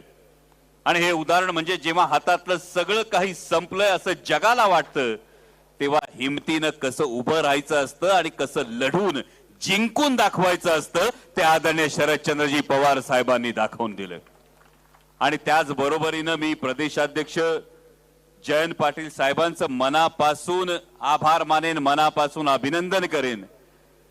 कारण ही सगळी लढाई सुरू असताना, हा सगळा लढा सुरू असताना पाठीमागे कॅप्टन ऑफ द शिप प्रमाणे अत्यंत जबाबदारीनं या प्रत्येक जागेवरची प्रत्येक बारकावा जर कोणी तपासून पाहिला असेल, वेळोवेळी उत्साह वाढवला असेल तर तो आदरणीय जयंत पाटील साहेबांनी वाढवला. त्याबद्दल त्यांचं खरं तर मनापासून हे कौतुक करणं हे मला वाटतं कर्तव्य. आणि त्याचबरोबर संपूर्ण ऑफिस स्टाफ आणि त्या पलीकडे जाऊन तुम्ही सगळे कार्यकर्ते, कारण पुन्हा महत्वाची गोष्ट ही होती तत्व, निष्ठा, मूल्य या गोष्टी आता राजकारणातून संपल्या का असं वाटत असताना तुम्ही सगळ्यांनी महाराष्ट्राला दाखवून दिलं की होय, तत्व, निष्ठा, मूल्य आणि स्वाभिमान हे आजही महत्वाचं आहे. मगाशी बाप्पा बोलताना काही उल्लेख झाले तेव्हा आम्ही आधी थोडे थांबलो, पण बाप्पा तुम्ही जे उल्लेख केले ते स्टेजवर आहेत का याची आम्ही चाचपणी केली. पण नंतर कळलं की बरेच जण नक्कीच टेलिव्हिजनच्या माध्यमातून ही सभा बघत असणार आहेत. कारण परवा कोल्हापुरात लागलेला बॅनर भल्या भल्यांना समजून चुकलाय. सुजल्यावर कळतंय पवार साहेबांनी मारलंय कुठं.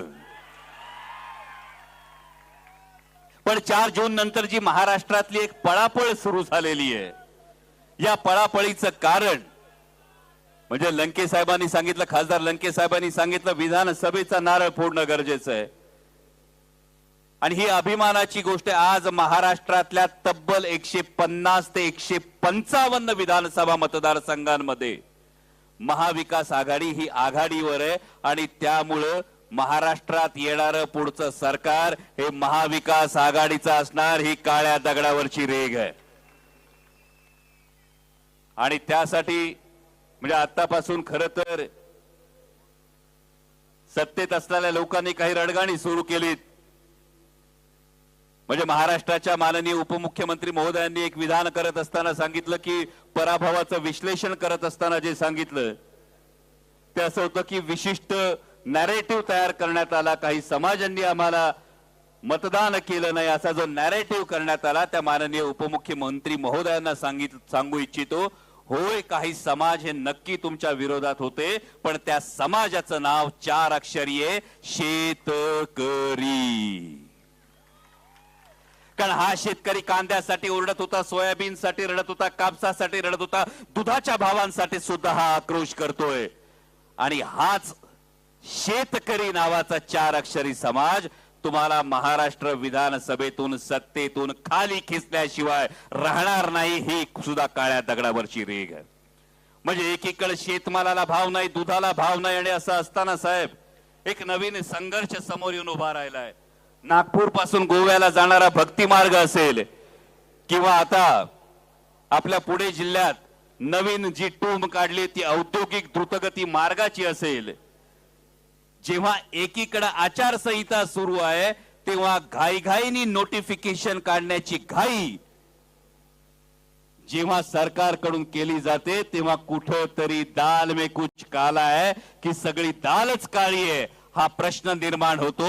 आणि सर्वसामान्य शेतकऱ्यांच्या बागायती जमिनींवरून जर असे हायवे जात असतील तर त्याला प्राणपणानं विरोध करणार, हे तुम्हाला आत्ताच निक्षून सांगतो. कारण एक फार मोठं उदाहरण या निवडणुकीत अयोध्येच्या निवडणुकीचं हे बघण्यासारखं आहे.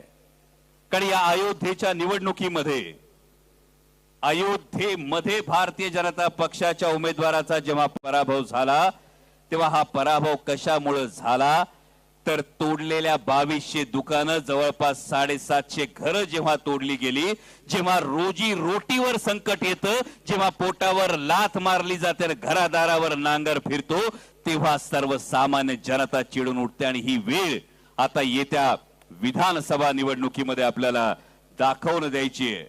कारण जेव्हा केंद्रातल्या मंत्रिमंडळाचा शपथविधी होत होता, अनेक बातम्या आपण वाचल्या असतील. या बातम्या वाचत असताना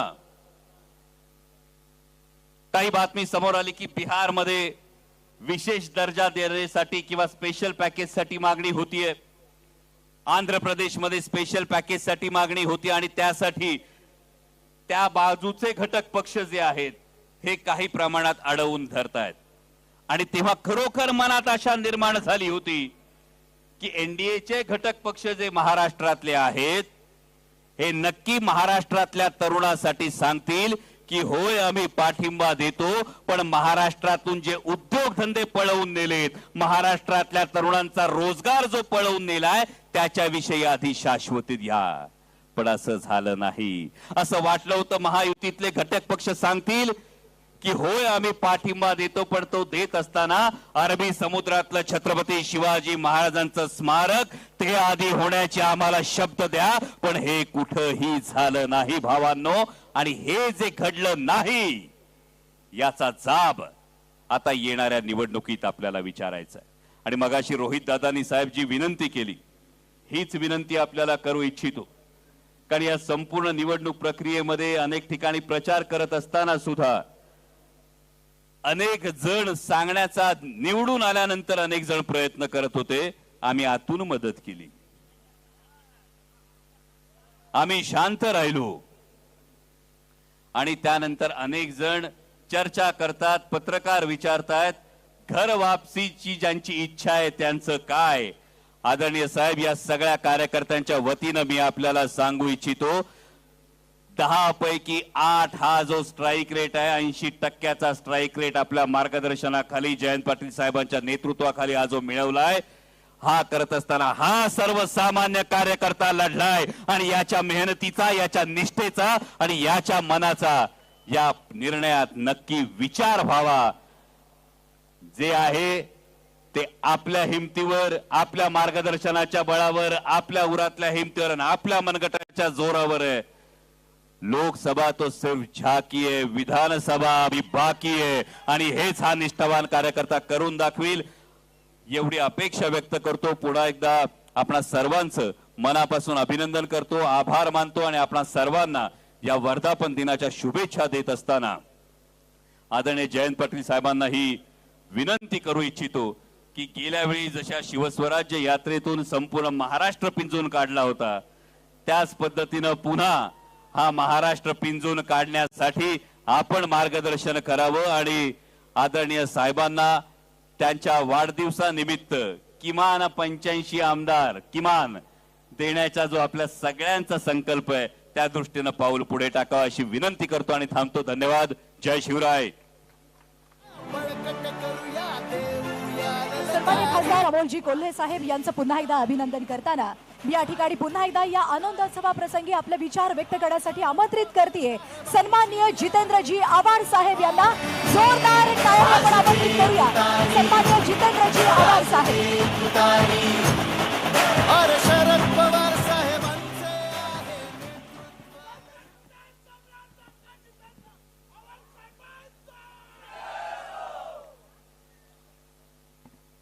या देशाचे नेते, महाराष्ट्राचे भाग्यविधाते माननीय पवार साहेब, गेले अनेक महिने ज्यांनी पक्षासाठी जीवाचं रान केलं, महाराष्ट्र पिंजून काढला, ते आमचे नेते जयंतरावजी पाटील, आपल्या कार्याध्यक्षा सुप्रियाताई सुळे, विचारमंचावर बसलेले सर्व मान्यवर, खास करून या सभेसाठी आलेले साहेबांचे जुने सहकारी विजयदादा आणि समोर उपस्थित असलेल्या माझ्या बंधू भगिनींनो, या ठिकाणी मी एक कविता जी मला अतिशय भावली वाचताना,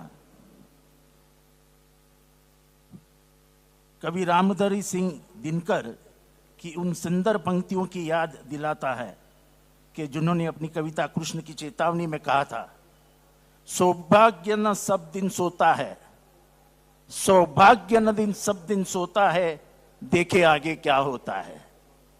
भाग्य नेहमी झोपत नसतं आणि म्हणून पुढे काय होतं याची वाट बघावी लागते. मागच्या निवडणुकीत त्याची झलक दिसली, आता पुढे काय होतं याची वाट बघूया.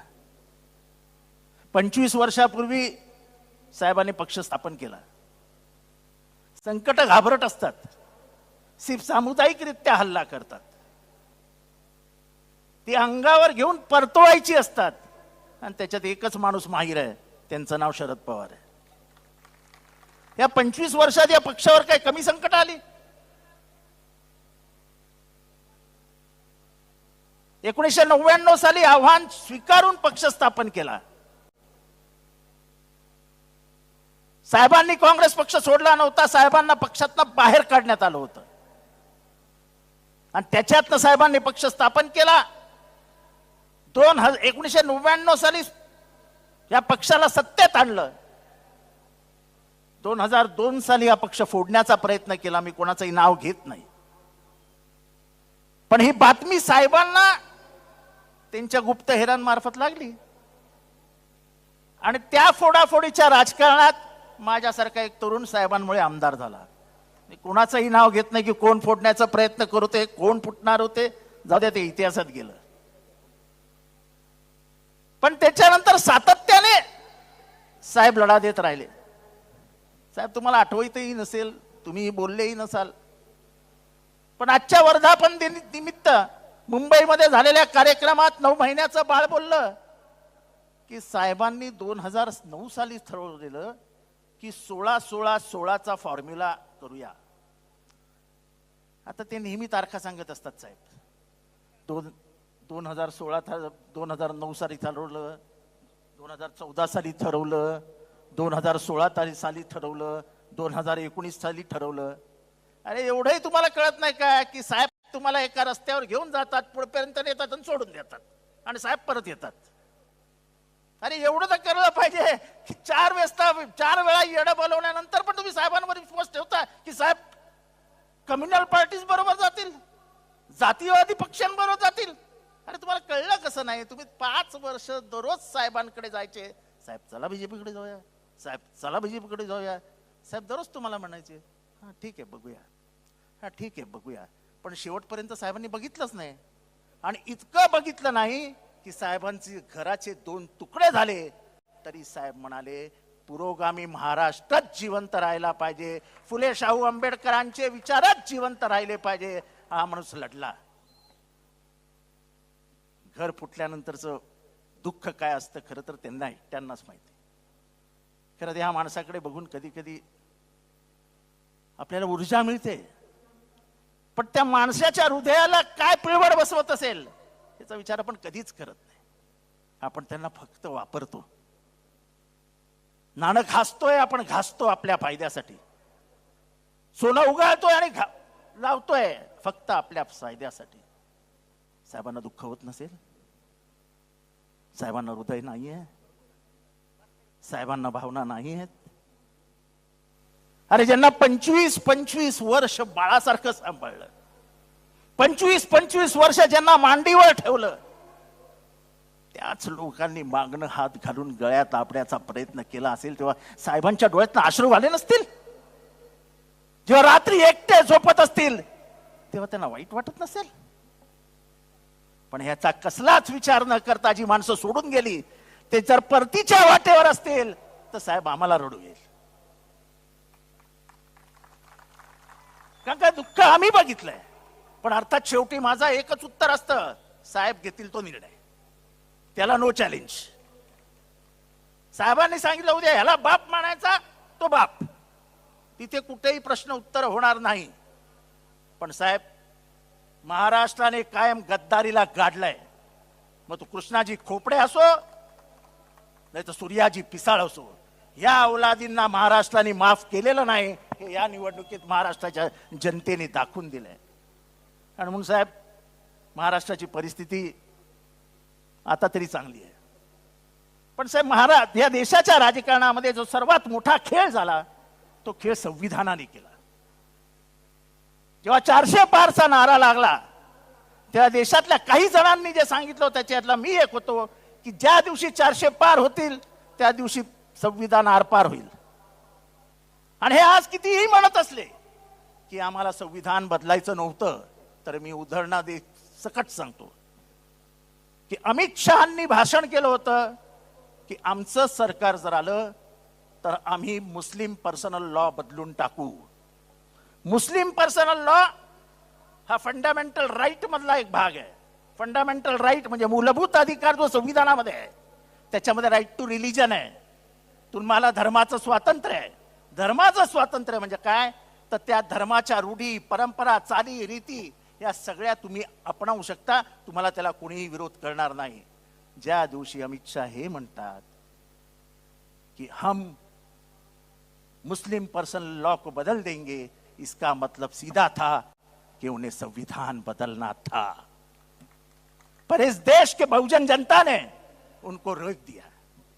सिर्फ दलितों ने नहीं, या इथे एससी है, एसटी है, इथे ओबीसी है, त्यांना हे माहिती आहे की ज्या दिवशी या देशातनं संविधान गेलं त्या दिवशी आपण दुहेरी नागरिकत्व येऊन आपल्याला खालच्या दर्जाचं नागरिकत्व दिलं जाईल, जो त्यांच्या मनुस्मृतीमध्ये लिहिलंय.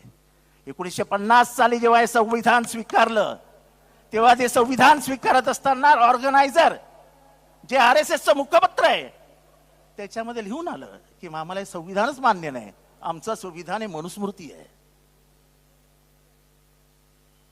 परवा दीपक केसरकरांनी जाहीर भाषणात सांगितलं की मनुस्मृती मधले 4 चांगले श्लोक घेतले तर काय चुकलं. बहुजन समाजाला मान्य आहे का मनुस्मृती पुस्तकात येणं? हात उचलून सांगा मान्य आहे का अमान्य आहे? अरे आमच्या आईला वासनांद म्हणणं, आमच्या आईला कामांद म्हणणं हे कोण स्वीकारू शकेल? माझ्या महिला भगिनींना विचारायचं आहे तुमच्याबद्दल काय लिहिलंय माहिती आहे का तुम्हाला मनुस्मृतीमध्ये? ती फक्त उपभोगाची वस्तू आहे एवढंच म्हटलंय. पुढचं मी काही सांगत नाही अजून काय म्हटलंय ते.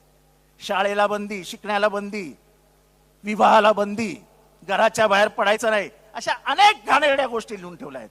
चातुर्वर्ण व्यवस्था कोणी आणली? याच मनुस्मृतीने आणली.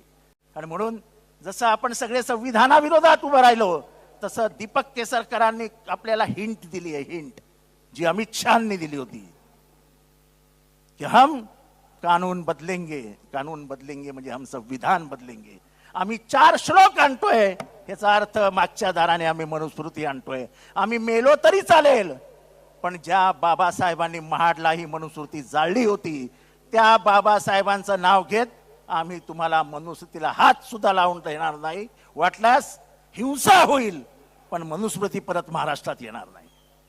साहेबांचं जे काही योगदान आहे महाराष्ट्राच्या यशामध्ये, ह्याच्याबद्दल जास्त काय मला बोलायचं नाही. सगळ्यांनाच माहिती आहे की 84 वर्षाचा हा तरुण 110 सभा घेतल्या, लोकांना घराच्या बाहेर काढायला गेलेली, वय झालं वय झालं वय झालं.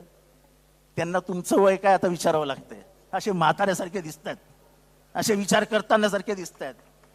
त्या खेळाडूने असे गुगली टाकली आहे की म्हणजे त्रिफळा उडाला आणि बॉल स्टंप कुठे गेला हेच कळलेलं नाही. त्यामुळे साहेबांना बोलायचं अधिक न बोलता फक्त लोग कहते हैं बदलता है जमाना सबको, मर्द वो है जो जमाने को बदल देता है. अशा या शरद पवारांना या 25व्या वर्षाबंद दिनानिमित्त जमलेल्या सगळ्यांना शुभेच्छा देतो.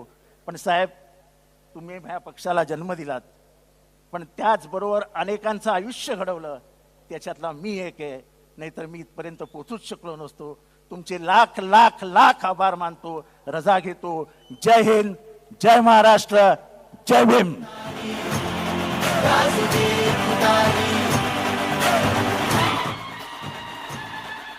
रामकृष्ण हरी, जरी संकटे आली रामकृष्ण हरी. वाजवा नाही, वाजली. मी तमाम महाराष्ट्राच्या मायबाप जनतेच्या समोर नतमस्तक होते की ज्या विश्वासाच्या नात्याने 8 खासदार, एक अगदी निसष्टा विजय, हरियाणामधली सीट आणि आपली लक्षद्वीपमधली सीट ही अतिशय कमी मतांनी फैजलची ही गेली.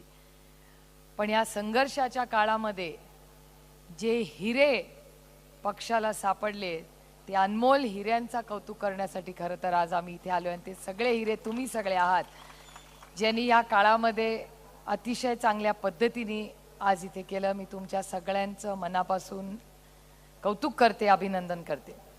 कार्यक्रमासाठी आज आपल्या सगळ्यांचेच मार्गदर्शक आदरणीय पवार साहेब, व्यासपीठावरील सर्वच मान्यवर आणि उपस्थित बंधू आणि भगिनींनो, कार्यक्रमाला उशीर झालेला आहे. जयंतरावांचं भाषण आहे, त्यानंतर पवार साहेबांचं मार्गदर्शन आपल्याला ऐकायचं, त्याच्यामुळे मी फार वेळ घेणार नाही.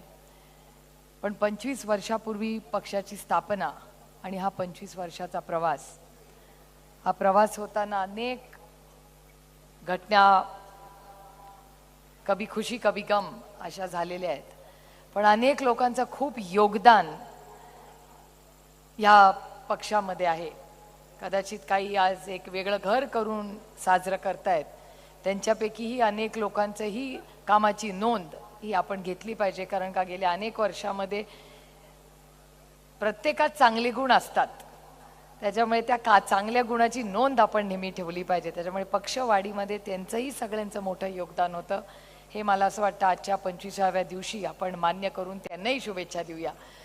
आणि हा एकच पक्ष असा असेल जो 25 वर्षाचा आहे, पण त्यातली 18 वर्ष सत्तेत राहिलेला आहे आणि स्वतःच्या हिमतीवर, कॉपी करून पास नाही, स्वतःच्या हिमतीवर 18 वर्ष आपण, आणि काय तोडो फोडो वगैरे असल्या भानगडी आपण केल्या नाहीत.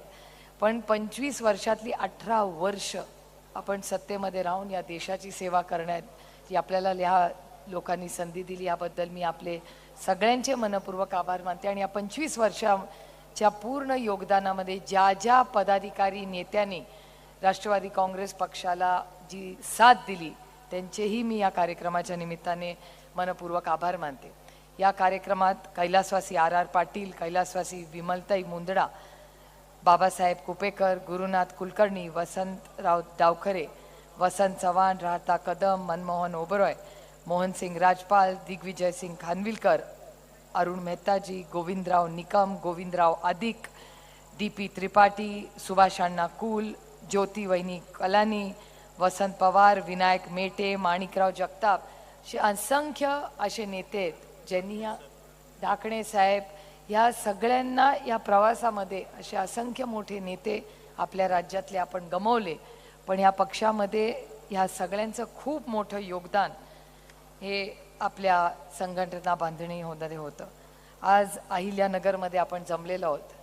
मला आवर्जून बाळासाहेब थोरातांचा उल्लेख करणं महत्त्वाचं वाटतं, कारण आज काँग्रेस पक्ष, राष्ट्रवादी काँग्रेस पक्षाच्या जिथे जिथे सीट होत्या पूर्ण ताकदीने काँग्रेस पक्ष, उद्धवजींचे मी मनपूर्वक आभार मानते, सोनियाजी राहुलजींचे मी मनपूर्वक आभार मानते, बाळासाहेब थोरातांचं नेहमीच आपल्याला सगळ्यांना सहकार्य असतं त्याबद्दल अरविंद केजरीवालांचे मी आभार मानते. जेलमधून बाहेर आल्यावर पहिली सभा महाराष्ट्रात अरविंद केजरीवाल यांनी कुठे घेतली तर ती बाळ्या मामांसाठी भिवंडीला घेतली. त्याबद्दल मी तमाम आम आदमी पक्षाचेही मनपूर्वक आभार मानते. त्यानंतर सगळेच मित्र पक्ष, बारामती लोकसभा मतदारसंघात वंचित आघाडीनेही जी काही सहकार्य केलं, अशा असंख्य लोकांचे मी या कार्यक्रमाच्या निमित्ताने मनपूर्वक आभार मानते. आणि आज मला असं वाटतं अमोलदादाही त्यांच्या भाषणात म्हणाले की पुढचे 3-3.5 महिने एकच लक्ष म्हणजे विधानसभा लढणे आणि जिंकणे हे आपलं सगळ्यांचं लक्ष राहणार आहे. आज आपण 8 जण दिल्लीमध्ये आपल्या सगळ्यांच्या आशीर्वादाने निवडून गेलेलो आहेत. मी आमच्या 8ही जणांच्या वतीने आपल्याला शब्द देते की ज्या पद्धतीने कष्टांची परीकाष्ठा घेऊन तुम्ही आम्हाला निवडून आणलं त्याच्यापेक्षा गुंजभर जास्ती आम्ही कष्ट करू आणि तुम्हाला प्रत्येकाला निवडून आणण्यासाठी आम्ही सगळे प्रयत्न करू. आणि एक गोष्ट महत्त्वाची पक्षाच्या वतीने मी आपल्याला सांगू इच्छिते की अनेक वेळा प्रश्न विचारलं जातं पुढे काय. आज नंतर राष्ट्रवादी काँग्रेस पक्ष आदरणीय पवार साहेबांच्या नेतृत्वाखाली सोसायटी, ग्रामपंचायत, बँक, साखर कारखाना आणि काय राहिलं का, कुठली जिल्हा परिषद, नगरपालिका, महानगरपालिका, अजून काय राहिलं का,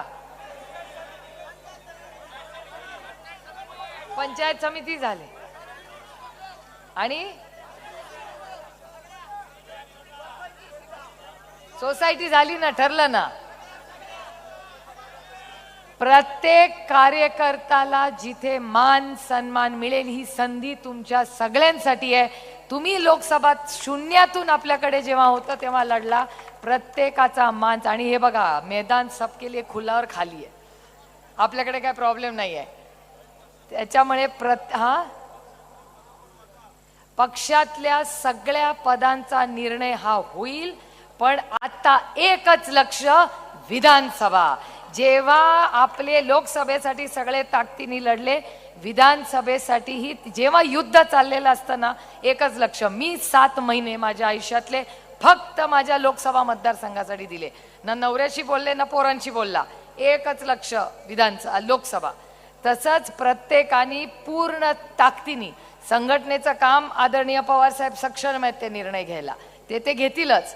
पण आजपासून फक्त फुल टाइम विधानसभेच्या कामाला आपण सगळ्यांनी लागायचं आहे. आणि आम्ही 8ही जण 24 तास तुमच्यासाठी हजर आहोत विधानसभेला मदत करण्यासाठी. त्यामुळे ही आणि 2-3 मोठी आंदोलनं आपल्याला करायची आहेत, ज्याचा उल्लेख अमोलदादांनी केला. मला अजून पियुष गोयलांचे शब्द आजही मला आठवत आहेत. मी पार्लमेंटमध्ये त्यांना सांगितलं होतं की पियुषजी प्याज का आप क्या करेंगे. मला अजूनही त्यांचे शब्द आठवतात. मला म्हणले होते 3 जिल्ह्यासाठी मी देशाला वेटीस धरणार नाही. त्या जिल्ह्यांमध्ये काय झालं तुम्ही बघितलं. तुमचा पक्षाचा मंत्री दिंडोरीमध्ये कांद्याचा काय केलं तुम्ही बघितलेलं आहे. त्याच्यामुळे तमाम दिंडोरीकरांचे मी मनपूर्वक आभार मानते की त्या 3 जिल्ह्यांसाठी काय आम्ही करू हे झालं. आणि तशीच दुधाची परिस्थिती आहे. मी तुम्हाला शब्द देते ज्याचा उल्लेख तुमच्याही खासदारांनी केला, निलेश लंकेंनी केला आणि अमोलदादांनीही केला की पहिला आवाज जो राष्ट्रवादी काँग्रेस पक्ष पार्लमेंटमध्ये पहिला प्रश्न मांडेल तो दुधाच्या भावासाठी मांडेल. हा शब्द मी तुम्हाला देते. आणि त्याच्यासाठी जी काही आता मला खूप उत्सुकता वाटते. एवढे नवीन खासदार आलेले आहेत.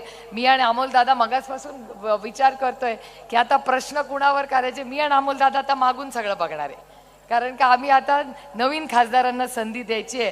तर जयंतरावांनी मला फक्त सांगितलं त्यांना फक्त सगळे काय नियम कायदे आधी समजून सांगा. ते नियम कायदे आम्ही अर्थातच ते सगळं आपण पक्षाच्या वतीने पूर्ण ताकदीने करू. पण सगळ्या साई खासदारांकडून माझ्या खूप अपेक्षा आहेत. आता संसद रत्न आम्ही दोघं झालेलो आहोत. मी तुम्हाला शब्द देते 5 वर्षानंतर आपले उरलेले 6च्या 6 खासदार हे महाराष्ट्राचे संसद रत्न पार्लमेंटमध्ये असतील आणि राष्ट्रवादी काँग्रेस पक्षाचा हा परफॉर्मन्स मेरिटवरच असेल. तुम्ही काही सगळ्यांनी काळजी करू नका. आम्ही सगळे तुमच्यासाठी उपलब्ध आहोत. ज्याच्यासाठी पक्षासाठीही आम्ही सगळे वेळ देणार आहोत. कुणाचीही काही प्रश्न असतील, इलेक्शन असतील, ह्याच्यासाठी आम्ही सगळे आता 24/7 उपलब्ध तुमच्यासाठी आहोत. आणि ती ह्या संघर्षाच्या काळात जी साथ तुम्ही दिली, मी तुम्हाला खरंच प्रांजळपणे कबूल करते. एवढा चांगला रिझल्ट लागेल असं मलाही नाही. आपलं लढायचं ठरवलं होतं. अभी जो जीतेंगे हारेंगे मरेंगे लेकिन लढेंगे करून लढलो होतो. आता असंच आम्ही लढलो होतो, काहीच नव्हतं. माझ्या मतदारसंघात तर सगळी गेली होती आणि जी नाही गेली ती नंतर फोन केल्यावर गेली.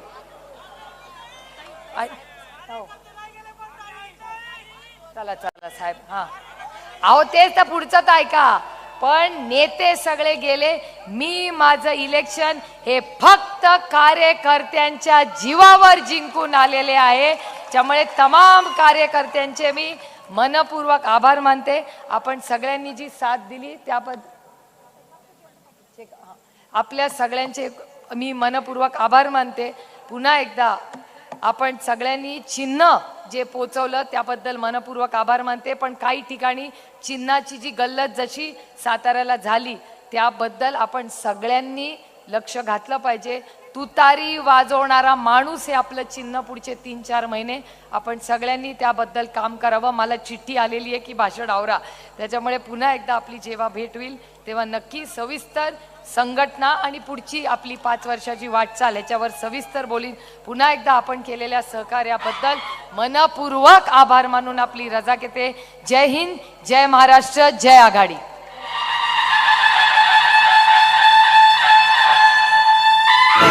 महासंसद रत्न आदरणीय खासदार सुप्रिताई सुळे यांचं अभिनंदन. आणि यानंतर शेकापचे ज्येष्ठ नेते आदरणीय जयंतजी पाटील साहेब हे या प्रसंगी आपले विचार व्यक्त करतील.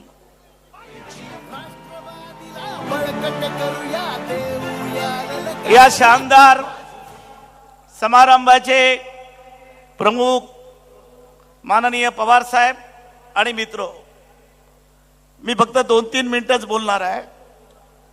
मी मुद्दाम या कार्यक्रमाला आमंत्रण नसताना आलेलो आहे. जयंत पाटील, आमंत्रण नसताना मी आलेलो आहे. आपण पवार साहेबांना फोन केला की मी येतो आहे. त्यांच्याच गाडीमध्ये मी आलो. 99 साली जेव्हा राष्ट्रवादी स्थापन झाली ती शिवाजी पार्कवर झाली असली तरी ती बाल गंधर्व मध्ये पहिली घोषणा पवार साहेबांनी केली. आणि त्यावेळेला दिल्लीहून आले त्यावेळेला आम्ही सर्व डाव्या पक्षाचे लोक त्यांचं स्वागत आणि आम्ही तुमच्या बरोबर हे सांगण्यासाठी आलो होतो. 25 वर्ष गेली. 25 वर्षामध्ये अनेक पवार साहेबांनी लोक घडवले, अनेक सोडून गेले, पुन्हा त्यांना आणले, नवीन लोकांना तयार केले. पण या महाराष्ट्रामध्ये एकच मेव टायगर आहे, तो म्हणजे पवार साहेबच आहेत. आणि म्हणून मी या ठिकाणी निश्चितपणे शेतकरी कामगार पक्षाच्या वतीनं राष्ट्रवादीला च्या वर्धापन दिनानिमित्त मनापासून शुभेच्छा देतो आहे. 2च गोष्टी आहेत. ज्या संविधानाबद्दल आता बीजेपी वाले बोलतात, मला वाटलं याच्यामध्ये आव्हाड साहेब बोलतील, पण याच्यामध्ये संविधान केव्हा निघालं? बँगलोरहून हेगडे जे खासदार आहेत त्यांनी सांगितलं आपल्याला संविधान बदलायचं आहे म्हणून 400 पार आपल्याला जायला पाहिजे आहे. तुम्ही लगेच विसरता. या ठिकाणी ज्या पद्धतीची भूमिका आपल्याला घ्यायला पाहिजे ती स्पष्टपणे घेतली गेली पाहिजे. आणि संविधानाचे सगळं रेकॉर्ड आहे, टीव्हीवर आलेलं आहे, ते त्यांच्या पुढे आपण ठेवलं पाहिजे. यांना संविधान खऱ्या अर्थानं बदलायचं होतं. पण पवार साहेबांची ती वैभवशाली वाटचाल आहे की या देशामध्ये एकमेव असा नेता आहे की सर्व आपल्या पक्षांमध्ये पवार साहेबांचा शब्द अंतिम मानतात. इंडिया आघाडीचा एक सदस्य म्हणून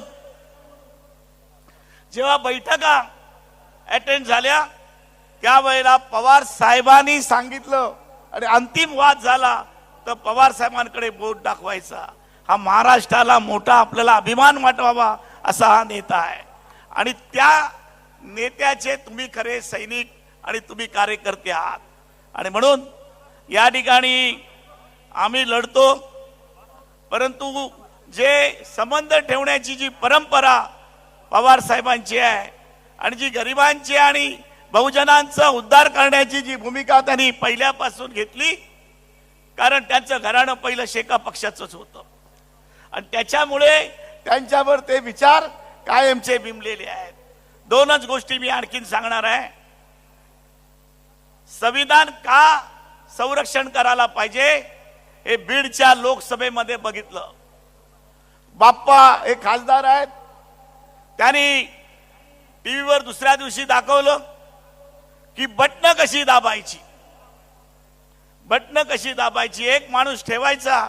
अरे आम्हाला एवढ्या निवडणुकीत कधी कळलं नाही, बीडवाले हुशार आहात, की एक माणूस ठेवायचा, तो यायचा आणि बाहेर जायचा.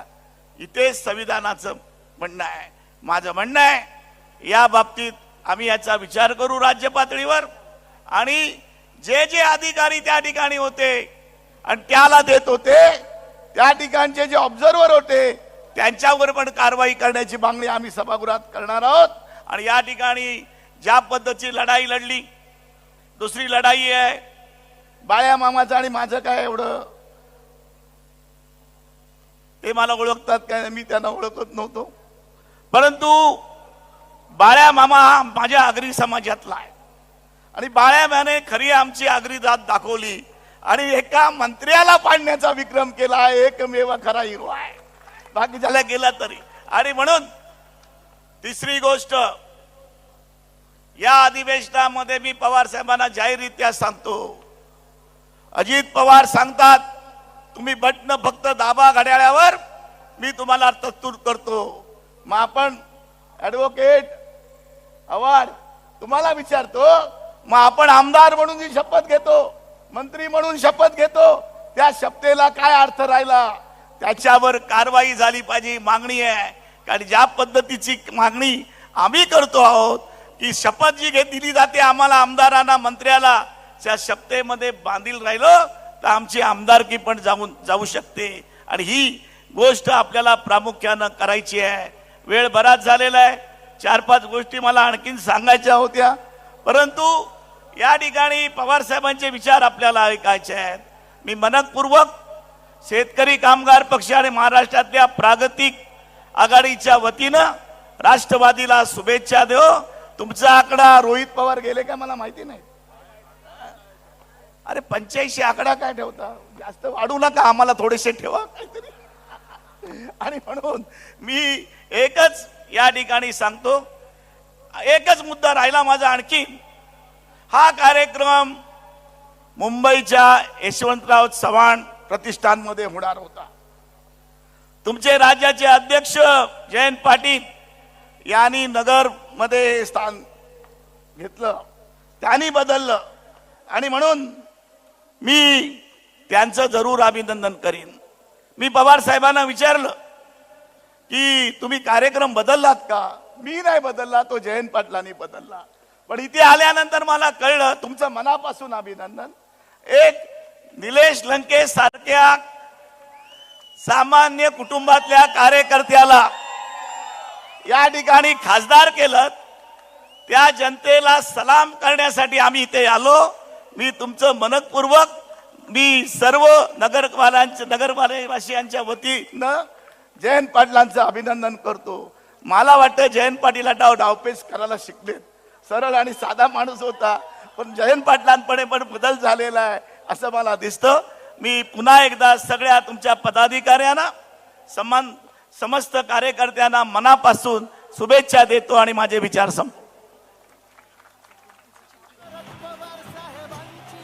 सन्माननीय जयंत पाटील साहेबांचं मी मनपूर्वक आभार व्यक्त करते आणि या ठिकाणी रौप्य महोत्सवी वर्धापन दिनानिमित्तानं संपूर्ण महाराष्ट्रात लोकसभेत गीत गाणारे प्राध्यापक राजेश सरकटे यांचं जोशपूर्ण गीत सादर होतंय. सन्माननीय शरदचंद्रजी पवार साहेब यांच्यावरती त्यांनी ते गीत रचलेलं आहे. विनंती आहे एकच कडवं आणि थोडक्यात आपण गीत सादर करावं. आणि यानंतर फक्त 2च भाषणं आहेत बरं का शेवटची, आणि अतिशय सुंदर आतिषबाजी होणार आहे याचीही नोंद घ्या. यानंतर सन्माननीय जयंतजी पाटील साहेब प्रदेशाध्यक्ष यांचं या ठिकाणी मार्गदर्शन होईल. सरकटे साहेब.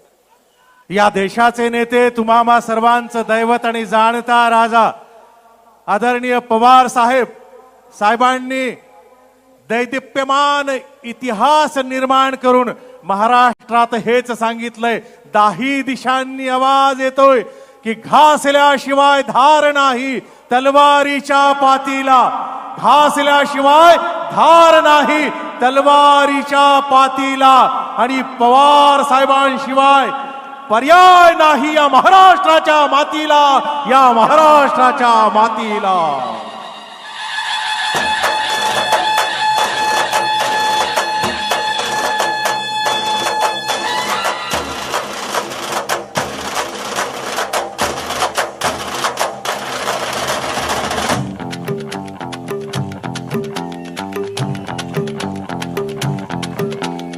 राष्ट्रवादी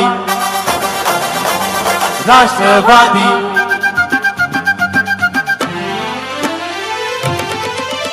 महाराष्ट्राची तळपती धारदार तलवार, महाराष्ट्राची तळपती धारदार तलवार, दिल्लीच्या तख्ताला लई भारी शरद पवार, दिल्लीच्या तख्ताला लई भारी शरद पवार, महाराष्ट्राची तळपती धारदार तलवार, दिल्लीच्या तख्ताला लई भारी शरद पवार, दिल्लीच्या तख्ताला लई भारी शरद पवार. हा जल्लोष आहे, आनंदाचा उत्सव आहे. 25वा वर्धापन दिन आणि हा जल्लोष असाच जल्लोष चालू देत. रामकृष्ण हरी, रामकृष्ण हरी. मी आज शब्द बदलले कारण आमची तुतारी दणक्यात वाजली आहे.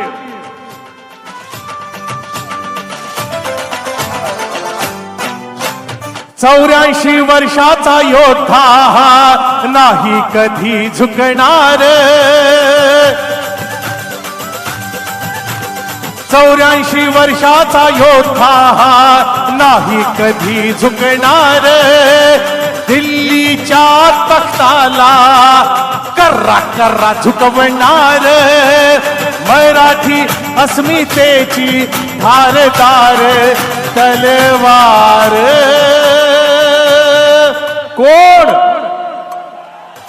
मला आवाज येऊ देत, वज्रमूठ दाखवून सांगा, दिल्लीच्या तख्ताला लई भारी कोण? आसमंत दणाणून जाऊ देत, दिल्लीच्या तख्ताला लई भारी कोण? मला शेवटपर्यंत आवाज येऊ देत, दिल्लीच्या तख्ताला लई भारी कोण? दिल्लीच्या तख्ताला लई भारी शरद पवार, दिल्लीच्या तख्ताला लई भारी शरद पवार. पवार साहेब नावाचं वादळ हे झंझावात हा असाच महाराष्ट्रभर चालू राहणार आहे, विधानसभेत सुद्धा राहील. आणि तुम्हा सर्वांना सांगतो, या वादळासमोर विरोधक नतमस्तक झालेत. समंदर से जो टकराते हैं उसे तूफान कहते हैं, समंदर से जो टकराते हैं उसे तूफान कहते हैं, और तूफानों से जो टकराता है उसे शरद पवार कहते हैं, शरद पवार कहते हैं. दिल्लीच्या तख्ताला लई भारी शरद पवार, दिल्लीच्या तख्ताला लई भारी शरद पवार. आपल्या दैवताचं साहेबांचं एक ऐतिहासिक स्वागत करूयात. साहेबांच्या सन्मानार्थ एकदा सर्वांनी आपले दोन्ही हात वर करावेत, अगदी सर्वांनी दोन्ही हात वर करावेत आणि आपल्या दैवताचं साहेबांचं प्रचंड टाळ्यांनी या ठिकाणी जोरदार कडकडाटात स्वागत करायचंय. रामकृष्ण हरी, रामकृष्ण हरी. सन्माननीय श्री रामकृष्ण राजेशजी हरी. संकटे सर, आपले मनपूर्वक आभार. धन्यवाद. आणि यानंतर मी या ठिकाणी आमंत्रित करते सन्माननीय साहेबांसोबत गेली 25 वर्ष सोबत असणारे, अनेक सहकारी सोडून गेले तरी सोबत असणारे, केंद्रीय यंत्रणेचा त्रास झाला परंतु द्रोणाचार्याच्या एकलव्याप्रमाणे आपल्या गुरुची निष्ठा ठेवत, ज्यांनी राज्यभर फिरून तब्बल 103 सभा घेतल्या, पक्षाच्या कार्यकर्त्यांची मनोबल वाढवण्याची लढाई त्यांनी जिंकली आणि ज्यांच्या टप्प्यात यायला भले भले घाबरतात असे पवार साहेबांच्या सेनेचे निष्ठावंत सेनापती प्रदेशाध्यक्ष सन्माननीय जयंतजी पाटील साहेब, जोरदार टाळ्या यावर.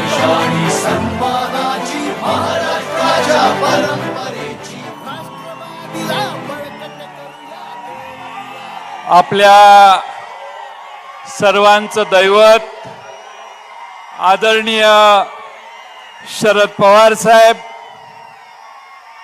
महाराष्ट्राचे माजी उपमुख्यमंत्री, या ठिकाणी मुद्दामून उपस्थित असणारे आदरणीय विजयसिंह दादा मोहिते पाटील, शेतकरी कामगार पक्षाचे आजच्या सभेचे आमचे पाहुणे म्हणूया जयंत पाटील, खासदार सुप्रियाताई सुळे, आपल्या देशाच्या राष्ट्रवादीच्या कार्याध्यक्षा फौजिया खान, अनिल देशमुख साहेब, अरे बास्की बस बस, जितेंद्र आव्हाडजी, राजेश टोपेजी, आमदार बाळासाहेब पाटील, ज्यांनी अतिशय धडाडीनं आमची निवडणूक सातारची लढवली, ते शशिकांत शिंदेजी, प्राजक्त तनपुरे, खासदार अमोल कोल्हेजी, खासदार अमर काळे, खासदार निलेश लंके, खासदार धैर्यशील मोहिते पाटील, खासदार सुरेश म्हात्रे, खासदार बजरंग बाप्पा सोनवणे, आपल्या सगळ्यांचे लाडके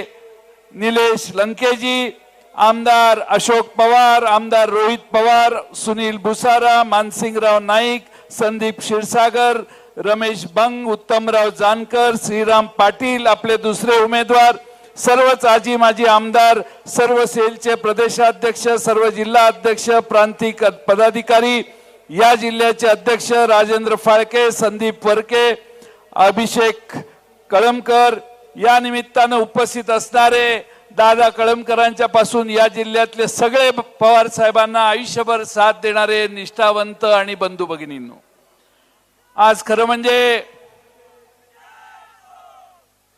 राष्ट्रवादी काँग्रेस पक्षाचा वर्धापन दिन आहे. 10 जूनला मुंबईला शिवाजी पार्क मध्ये शिवतीर्थावर पवार साहेबांनी राष्ट्रवादी काँग्रेस पक्ष स्थापना करून पहिल्यांदा मेळावा घेतला. या घटनेला आज 25 वर्ष पूर्ण होऊन 26वे वर्ष सुरू होतंय.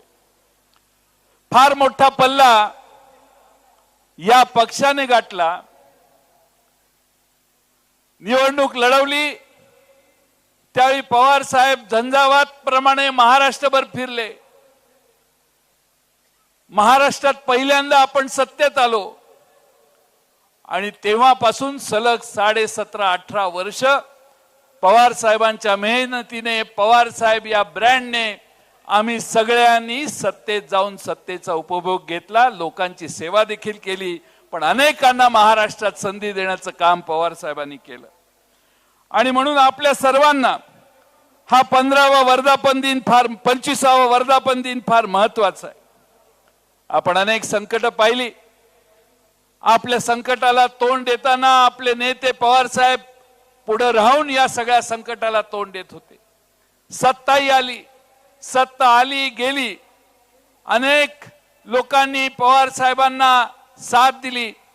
महाराष्ट्रामध्ये पवार साहेब मी ज्यावेळी फिरतो त्यावेळी डोळ्यात पाणी आणून तुम्हा पवार साहेबांच्यावर प्रेम करणारी असंख्य कार्यकर्ते, लाखो कार्यकर्ते महाराष्ट्रातल्या कानाकोपऱ्यात आहेत. मला माहिती आहे या गर्दीमध्ये असंख्य जणांनी पवार साहेब तुमची 40-45 वर्षापूर्वीची सभा देखील पाहिली असेल. या नगर जिल्ह्यातल्या प्रत्येक तालुक्याच्या ठिकाणी तुम्ही सभा रात्री घेत होता. एस काँग्रेस असताना देखील तेव्हापासूनचे भक्त महाराष्ट्रभर पवार साहेब पसरलेले आहेत आणि त्याचा साक्षीदार मी आहे. महाराष्ट्रातल्या प्रत्येक तालुक्यात पवार साहेबांना मानणारा फार मोठा समूह कार्यकर्त्यांचा आहे. आम्ही कदाचित तिथं आमदारकी लढवली नसेल, खासदारकी त्या भागातल्या लढवल्या नसतील, पण तिथली माणसं पवार साहेबांच्या मागे आहेत आणि पवार साहेब सांगतील तीच दिशा आणि विचार आहे.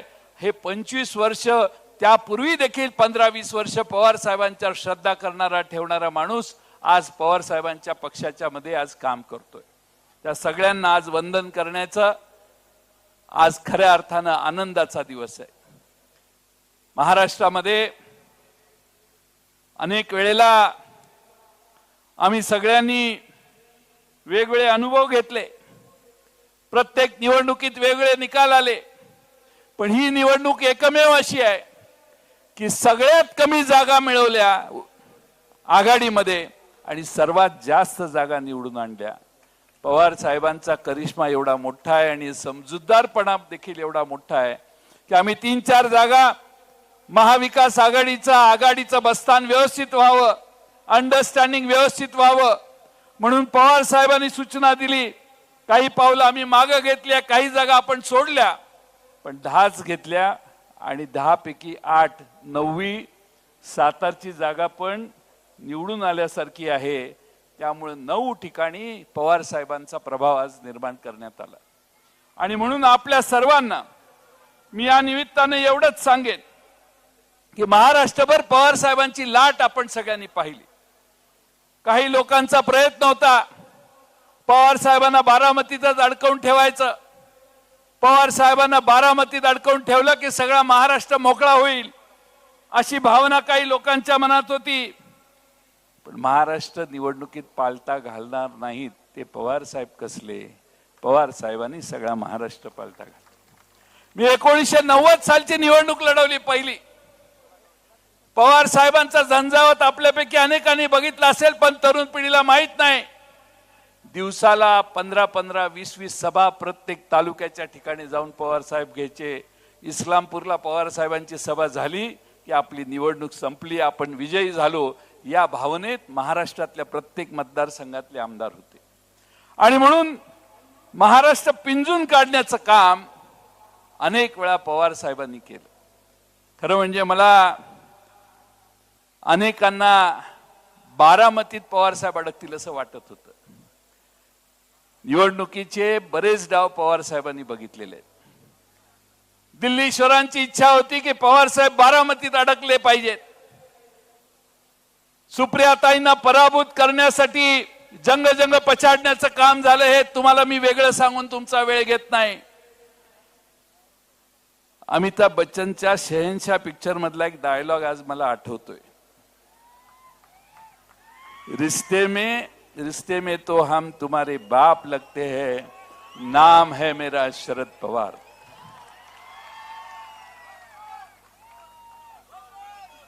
मी अमोल कोल्हे नाही, मी वन्स मोर करू शकत नाही, ते त्यांनाच जमतं.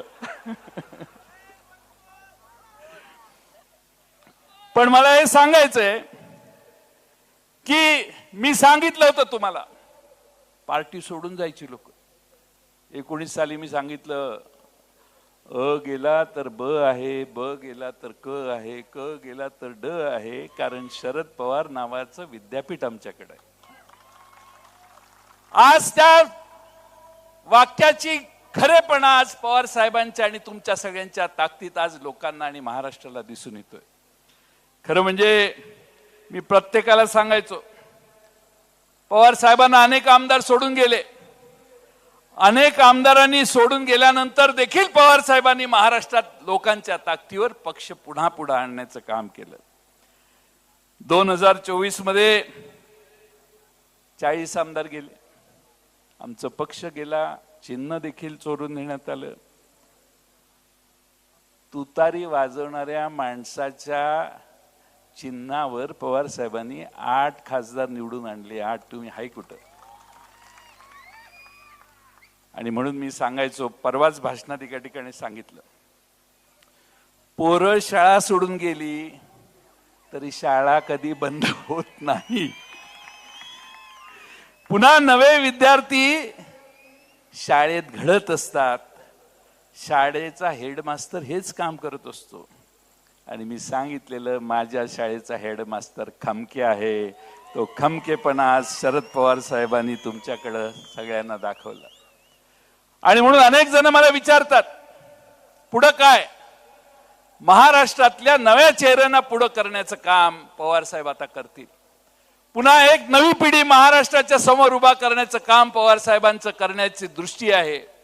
आम्ही 90 साली उभा राहिलो. 99 साली पहिल्यांदा राज्याचा अर्थमंत्री मला करण्याचं काम पवार साहेबांनी केलं. मी साहेबांना रात्री म्हटलं, साहेब म्हातारे माणसाचं काम यशवंतराव मोहिते साहेब आमच्याकडे होते, ते अर्थमंत्री, मी नको. नाही नाही म्हटले, तूच. RR पाटील आबा आपले असतील, अनिल देशमुख असतील, अनेक तरुणांना संधी त्यावेळी पवार साहेबांनी दिली. आज पुन्हा एकदा त्याच मूडमध्ये पवार साहेब आहेत. नव्या चेहऱ्याला, तरुणांना महाराष्ट्रात संधी द्यायची आहे. तुम्ही काही चिंता करू नका. या महाराष्ट्रात खरं म्हणजे आपल्या सगळ्यांच्या ताकदीवर आणि आशीर्वादावर 8 खासदार निवडून आले आहेत. मी काही मोदींसारखी किंवा भाजपसारखी चुकी करणार नाही 400 पार म्हणण्याची.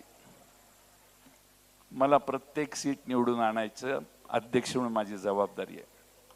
समोरच्याला अंदाज न लागून देता निकाल आणायचं काम आपण सगळ्यांनी करायचं. त्यामुळे थोडीशी माझी तुम्हाला विनंती आहे. मी पक्षाचा अध्यक्ष आहे. माझे महिने अनेकांनी मोजून झालेले आहेत. आता माझे महिने 4 महिने मोजू नका, मी करतो व्यवस्थित. आणि जाहीर ट्विटरवर वगैरे बोलायचं जरा बंद करा. काय असेल ते शरद पवार साहेबांना, जयंत पाटलांची तक्रार जाऊन करा. शरद पवार 2 कानाखाली मारतील आमच्या, नाही तर काय करतील तो त्यांचा निर्णय. पण जाहीर बोलू नका. पक्ष हा महाराष्ट्रातल्या लाखो लोकांची संपत्ती आहे, कुणा एकाची संपत्ती नाहीये. मी चुकीचा वागलो तर ह्या महाराष्ट्रातल्या जनतेवर परिणाम होणार आहे, याचं भान ठेवून आपण सगळ्यांनी वागूया. फक्त 4 महिने. नोव्हेंबर नंतर मीच नमस्कार करेन. पण ही 4 महिने आपण एका दिलानं राहू. पक्षात काय करायचे ते कानात येऊन सांगा, काय प्रॉब्लेम नाही. पण जाहीर बोलायचं बंद करा. खाजगीत बोलायचं बंद करा. ही टीम आहे. टीम वर्क ज्यावेळी होतं त्यावेळीच विजय होतो. हे अमोल कोल्हेंपासून, लंकेंपासून, बाप्पांपासून, बगरेंपासून, आमच्या धैर्यशील मोहिते पाटलांपासून सगळ्यांना माहिती आहे टीम वर्कला महत्व आहे. हा विजय काही माझ्या एकट्याचा नाही आहे, चिंता करू नका. हा विजय सगळ्या टीम वर्कचा आहे. मला माहिती आहे बगरे गुरुंच्या इथं शेट्टे साहेब तिथं बसलेले आहेत. शेट्टे साहेब अहोरात्र 24 तास बगरे गुरुजींना घेऊन 2 महिने फिरले. त्या माणसाचे कष्ट आहेत. शेट्टे साहेबांसारखे पवार साहेबांच्यावर निष्ठा ठेवणाऱ्या प्रत्येकाचा जीव या पक्षात अडकलेला आहे. आणि म्हणून पुढची विधानसभा यशस्वीच व्हायची आहे, त्याला तडजोड नाही. आणि म्हणून याच्यासाठी प्रयत्नाची शिकस्त मित्रांनो आपण सगळ्यांनी करूया.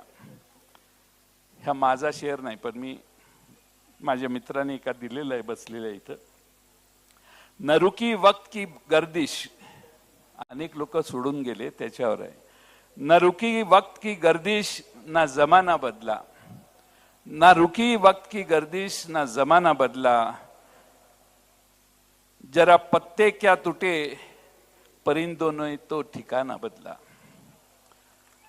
जरा पत्ते क्या टूटे पेड़ के तो परिंदों ने ठिकाना बदला. पवार साहेबांची ताकद पवार साहेबांना आणि तुम्हा आम्हा सगळ्यांना माहिती आहे. आणखीन एक महत्वाचा मुद्दा आहे. जयंत पाटील म्हटले अहिल्यानगरला, अहमदनगरला तुम्ही वर्धापन दिन साजरा केला. यालाही एक पार्श्वभूमी आहे. या भागानं प्रचंड यश पवार साहेबांना दिलं.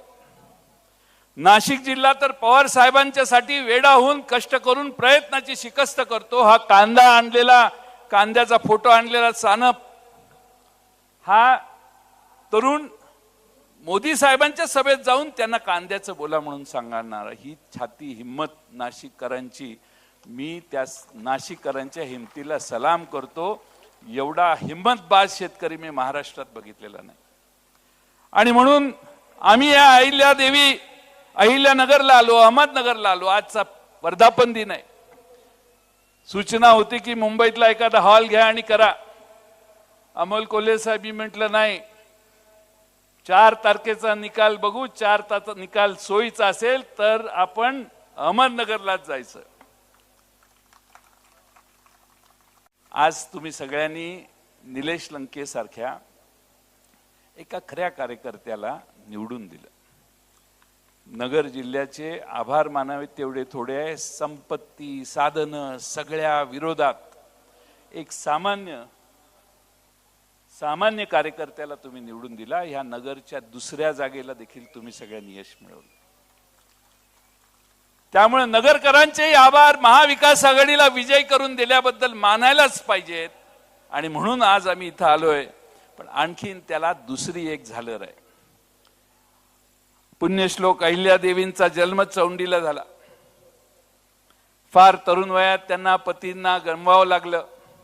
राज्यकारभाराची धुरा त्यांच्यावर आली. आणि मग एक स्त्री राज्य करते आहे म्हणून त्या स्त्रीच्या राज्यावर लोकांनी आक्रमण करायला सुरुवात केली. पण पुण्यश्लोक अहिल्यादेवींनी ते सगळ्या लढाया यशस्वी केल्या. ते सगळे हल्ले परत केले. त्या कधी खचल्या नाहीत. कारभार अतिशय उत्तम केला. राज्यावरची सगळी आक्रमणं परतवून लावल्यानंतर पुण्याच्या पेशवा रघुनाथराव यांना होळकरांच्या दौलतीचा आणि राज्याचा लोभ सुटला.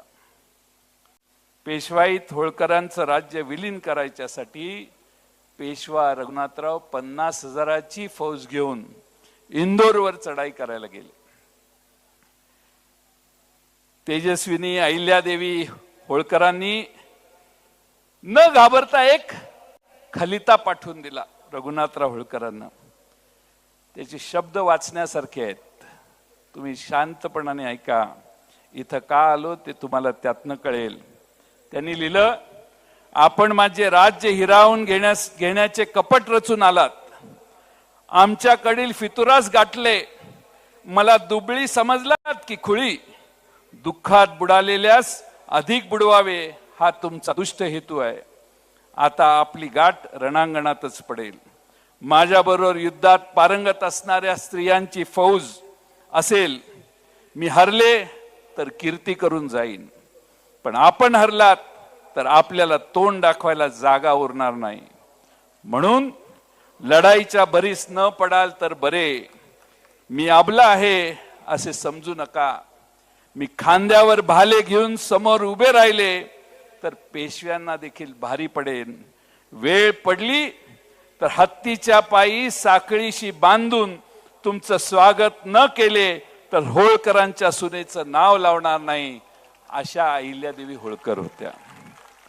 हा महाराष्ट्राचा इतिहास याच मातीतून तयार झालेला आहे. या मातीनं स्वाभिमान शिकवला. या मातीनं लढण्याचं शिकवलं. कार्यकर्त्यांना प्रेरणा दिवसासाठी, वर्धापन दिवसासाठी इथं बोलवलं. त्याचं जयंत पाटील हे आणखीन एक कारण आहे. या मातीला स्पर्श करून तुम्ही जावा.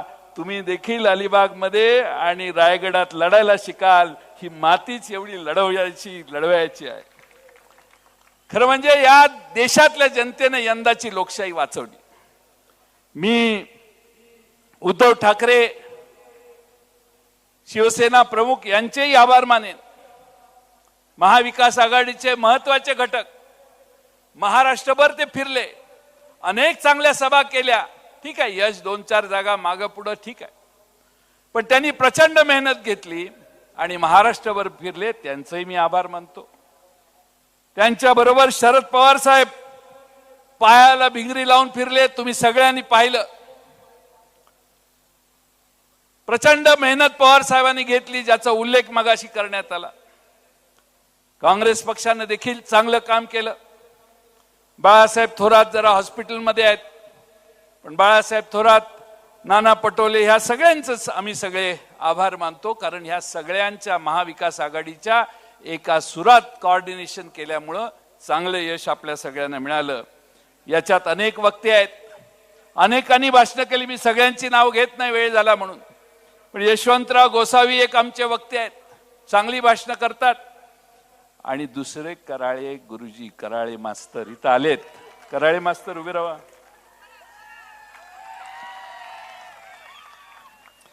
शेतकऱ्यांचे प्रश्न आहेत. देशामध्ये नवं सरकार झालेलं आहे, पण त्यांची भिस्त कुणावर आहे? चंद्राबाबू नायडू आणि नितीश कुमारवर.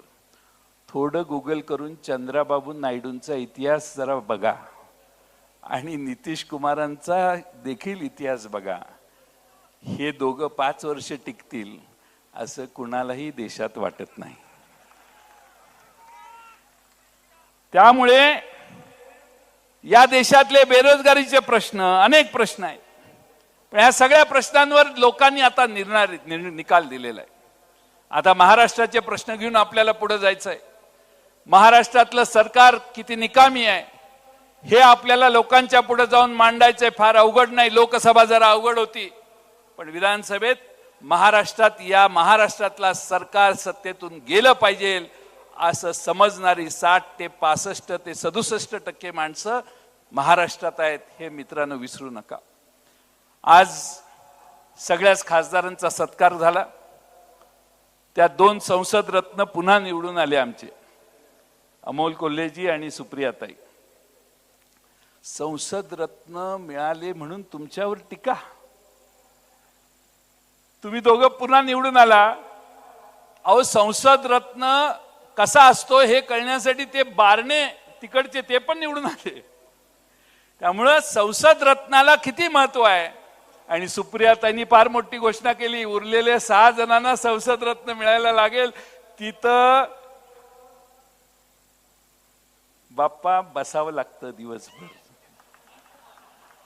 फेविकॉल घेऊन जावं लागेल, मामा तिथं बसावं लागेल, बगरे सर असतील, बाप्पा असतील, निलेश लंके असतील, सगळ्यांना संसद रत्न मिळवून देण्यात मिळालं पाहिजे हा आग्रह. याचा थोडक्यात अर्थ काय तर आमचे खासदार आदर्शपणाने काम करतील. आज धैर्यशील मोहिते पाटील इथं आलेत. मी विजयदादांचं अभिनंदन करेल की विजयसिंह मोहिते पाटलांच्या घराण्याने एकत्रित बसून निर्णय घेतला, काय पडेल ते पडेल, पवार साहेबांच्या बरोबरच आपण निवडणूक लढायची आणि त्यांच्या बरोबरच उभं राहायचं. आणि म्हणून विजयदादांना मुद्दामून मी निमंत्रित केलंय. विजयदादांचा सत्कार याच्यानंतर आम्ही करणार आहे माझ्या भाषणानंतर. पण धैर्यशील मोहिते पाटलांचं अभिनंदन. अतिशय सुंदर निवडणूक त्यांनी लढवली. त्याच्याबरोबर आमचे अमर काळेंनी आपली माहिती थोडक्यात सांगितली, किती कमी दिवसात अमर काळेजी खासदार झाले.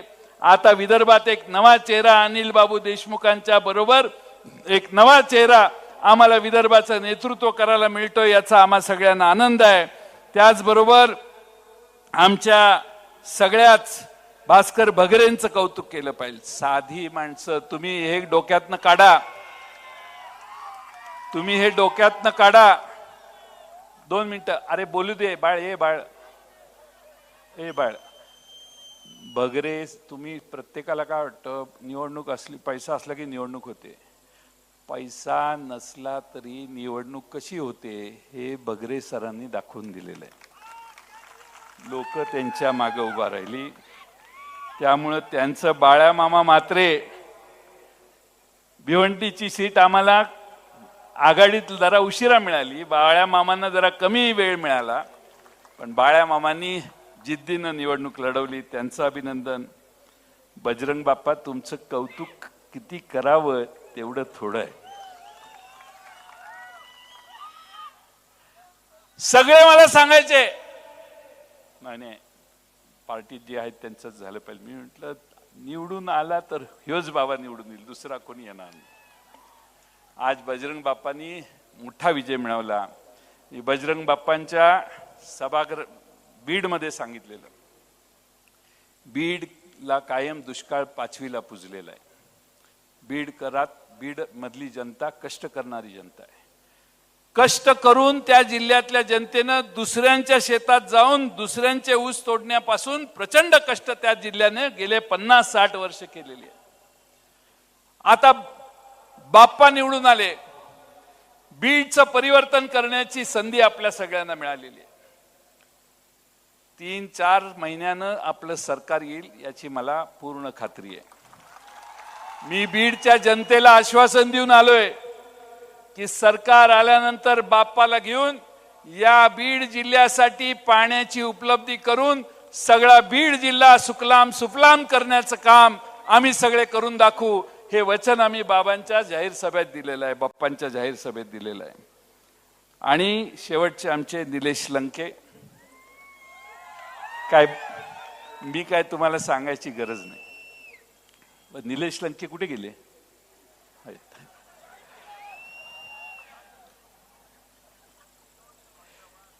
लोक बरोबर येतात. मी त्यांच्या यात्रेच्या उद्घाटनाला आलो.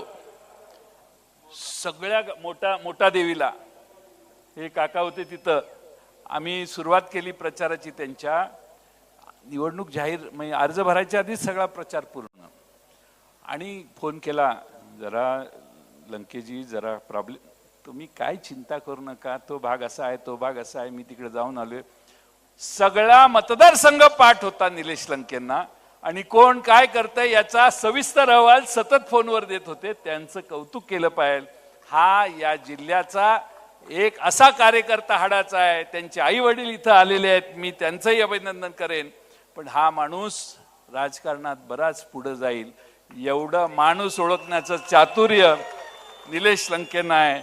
आणि एक गुप्त गोष्ट सांगतो जी जाहीर होती, त्यांचा प्रवेश करायला मी चालवतो. पहिला प्रवेश निलेश लंके, तुमचा प्रवेश राष्ट्रवादीत झाला त्यावेळी मी चालवतो तुमच्या प्रवेशाला. आणि दुसरा प्रवेश झाला त्यावेळी मीच होतो. पण हा दुसरा प्रवेश फायनल प्रवेश आहे. निलेश लंकेंनी पवार साहेबांचं नाव उज्ज्वल करण्यासाठी जी मेहनत घेतली त्याबद्दल त्यांनाही सलाम मी करतो. सातारला आमची सीट थोडक्यात गेली, फार थोडक्यात. पिपाणी नसती तर ही सीट निवडून आली असती. शशिकांत शिंदे हाडाचे कार्यकर्ते, त्यांना आधी आपण सांगितलेलं नव्हतं. उमेदवारी जाहीर करायची आदल्या दिवशी सांगितलं आणि दुसऱ्या दिवशी प्रचार सुरू केला. वेळ कमी मिळाला, नाहीतर मला खात्री आहे की शशिकांत शिंदेने देखील हा अंतर कमी कव्हर केलं असतं. रावेरला आमचा पराभव झाला. आमचे श्रीराम पाटील इथं उभे आहेत, उपस्थित आहेत, त्यांचा पराभव झाला. आम्हाला तिथं जरा फटका बसला. पण आपण सगळ्यांनी श्रीराम पाटील आपल्या जळगाव जिल्ह्यात लक्ष घालू. आता तुमच्या जिल्ह्यातले सतीश शेठ आलेले आहेत, तुमचे आपले आप्पा आलेले आहेत, गुलाबराव पाटील देवकर आले, गुलाबराव देवकर आलेले आहेत, सगळे आमचे जिल्ह्याचे अध्यक्ष आलेले आहेत, जिल्हा अध्यक्ष रवींद्र भैया. पुन्हा ताकदीनं आपण एकत्रित काम करायचं सुरुवात करू. मला खात्री आहे जळगाव जिल्हा हा पवार साहेबांना प्रतिसाद देणार आहे. मी शेवटचे 2च मुद्दे सांगतो. मोदींना नापसंती देशात बऱ्यापैकी लोकांनी सांगितलेली आहे. राज्याच्या नेतृत्वाला देखील लोकांनी नापसंत केलं, ही विसरू नका. त्यामुळे आता पुढचे 3 महिने महाराष्ट्रात अनेक उद्घाटन होतील, मोठे मोठे हे होतील, प्रोग्राम होतील. पण त्याला महाराष्ट्रातली जनता भीक घालणार नाही असा मला विश्वास आहे. आणि म्हणून मी आपल्या सगळ्यांना या निमित्तानं मोठ्या संख्येनं आलात. अनेक मुद्दे आहेत. नीटचा परीक्षेचा मुद्दा, पेपर फुटले, नीटच्या परीक्षेचा मुद्दा आमचे खासदार दिल्लीत मांडतीलच. पण तरुणांचं आयुष्य उद्ध्वस्त करण्याचं काम या सगळ्यांनी केलं. आणि त्यामुळं आपण सगळे मनापासून या सगळ्यांना साथ द्या. खरं म्हणजे बाकीचे सगळे खासदार एकटे आले आहेत, पण निलेश लंके यांच्या पत्नी सौभाग्यवती राणीताई लंकेताई कुठे गेलेत? तर समोर बसलेले आहेत. ताई तुम्ही वर या बघू. राणीताई लंके नागरिकांच्या बरोबर बसले आहेत. कुटुंब लोकांशी किती घट्ट संवाद ठेवून आहे याचा अंदाज आपल्या सगळ्यांना येतोय असं मला वाटतं.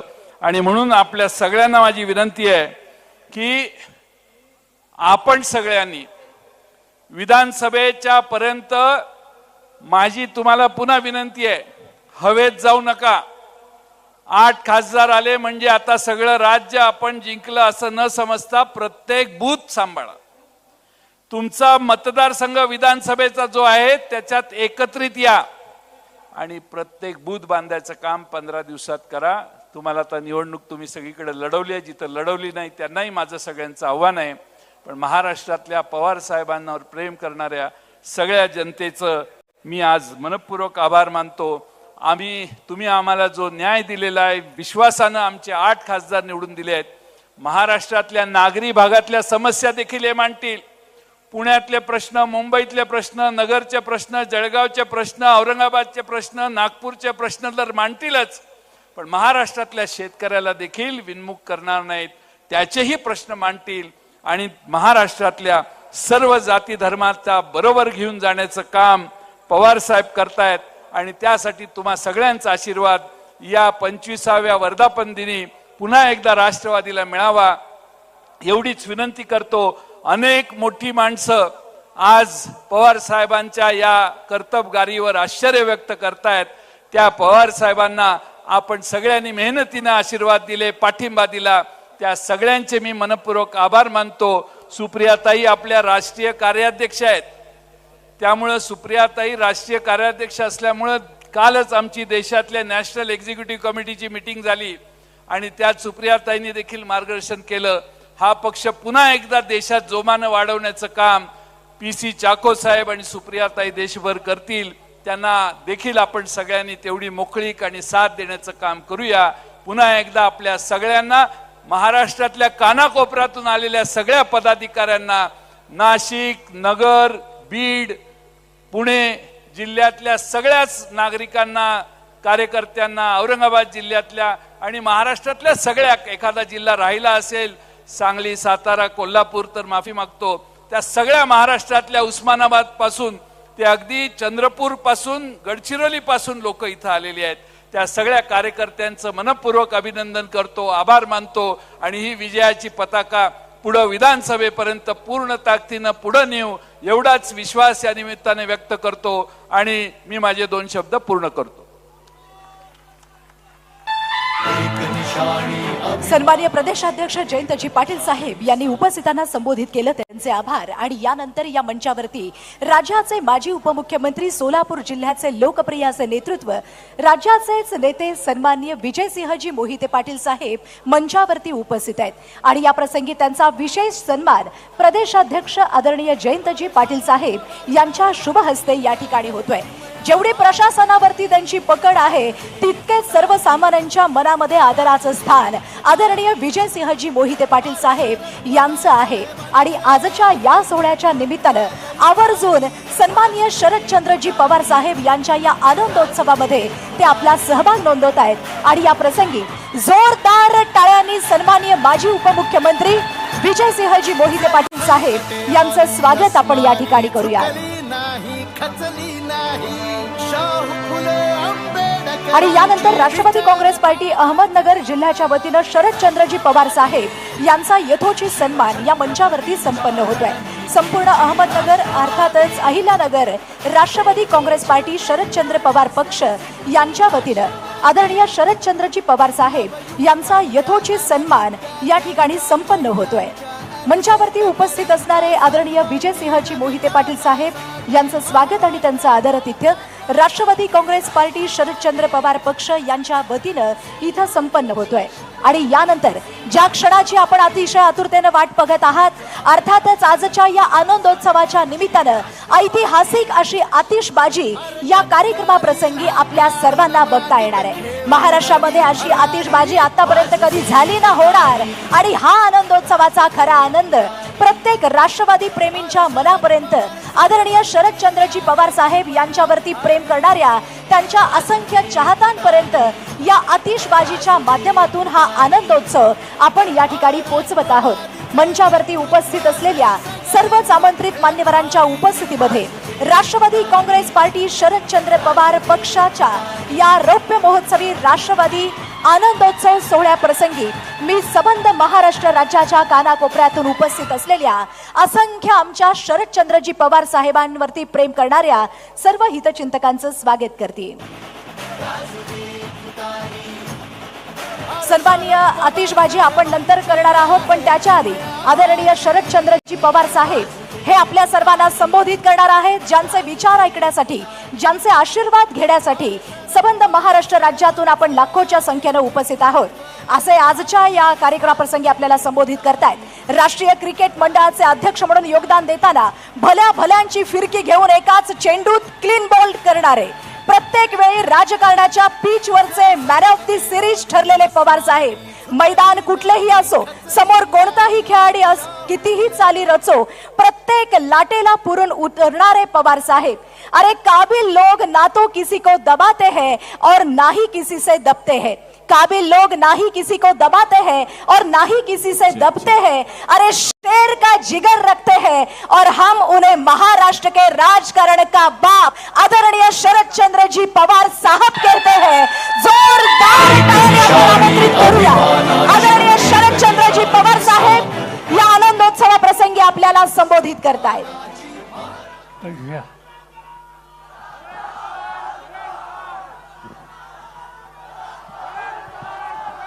राष्ट्रवादी काँग्रेस पक्षाचे अध्यक्ष जयंत पाटील, तुम्हा सगळ्यांच्या आशीर्वादानं देशाच्या लोकसभेमध्ये महाराष्ट्राचं प्रतिनिधित्व करण्याची संधी ज्या आज सरकारला आपण दिली, हे अति विजयी खासदार सन्माननीय व्यासपीठ आणि हजारोच्या संख्येनं महाराष्ट्राच्या कानाकोपऱ्यातून आलेले आणि विशेषतः अहमदनगर आणि परिसरातले आपण सगळे बंधू भगिनी, आजचा दिवस हा पक्षाचा वर्धापन दिवस आहे. सुदैवानं हा आनंद साजरा करण्याच्यासाठी महाराष्ट्राच्या जनतेनं काल झालेल्या निवडणुकीमध्ये 10पैकी 8 जागा निवडून देऊन या वर्धापन दिनाला एक अतिशय उत्तम प्रकारची साथ दिली.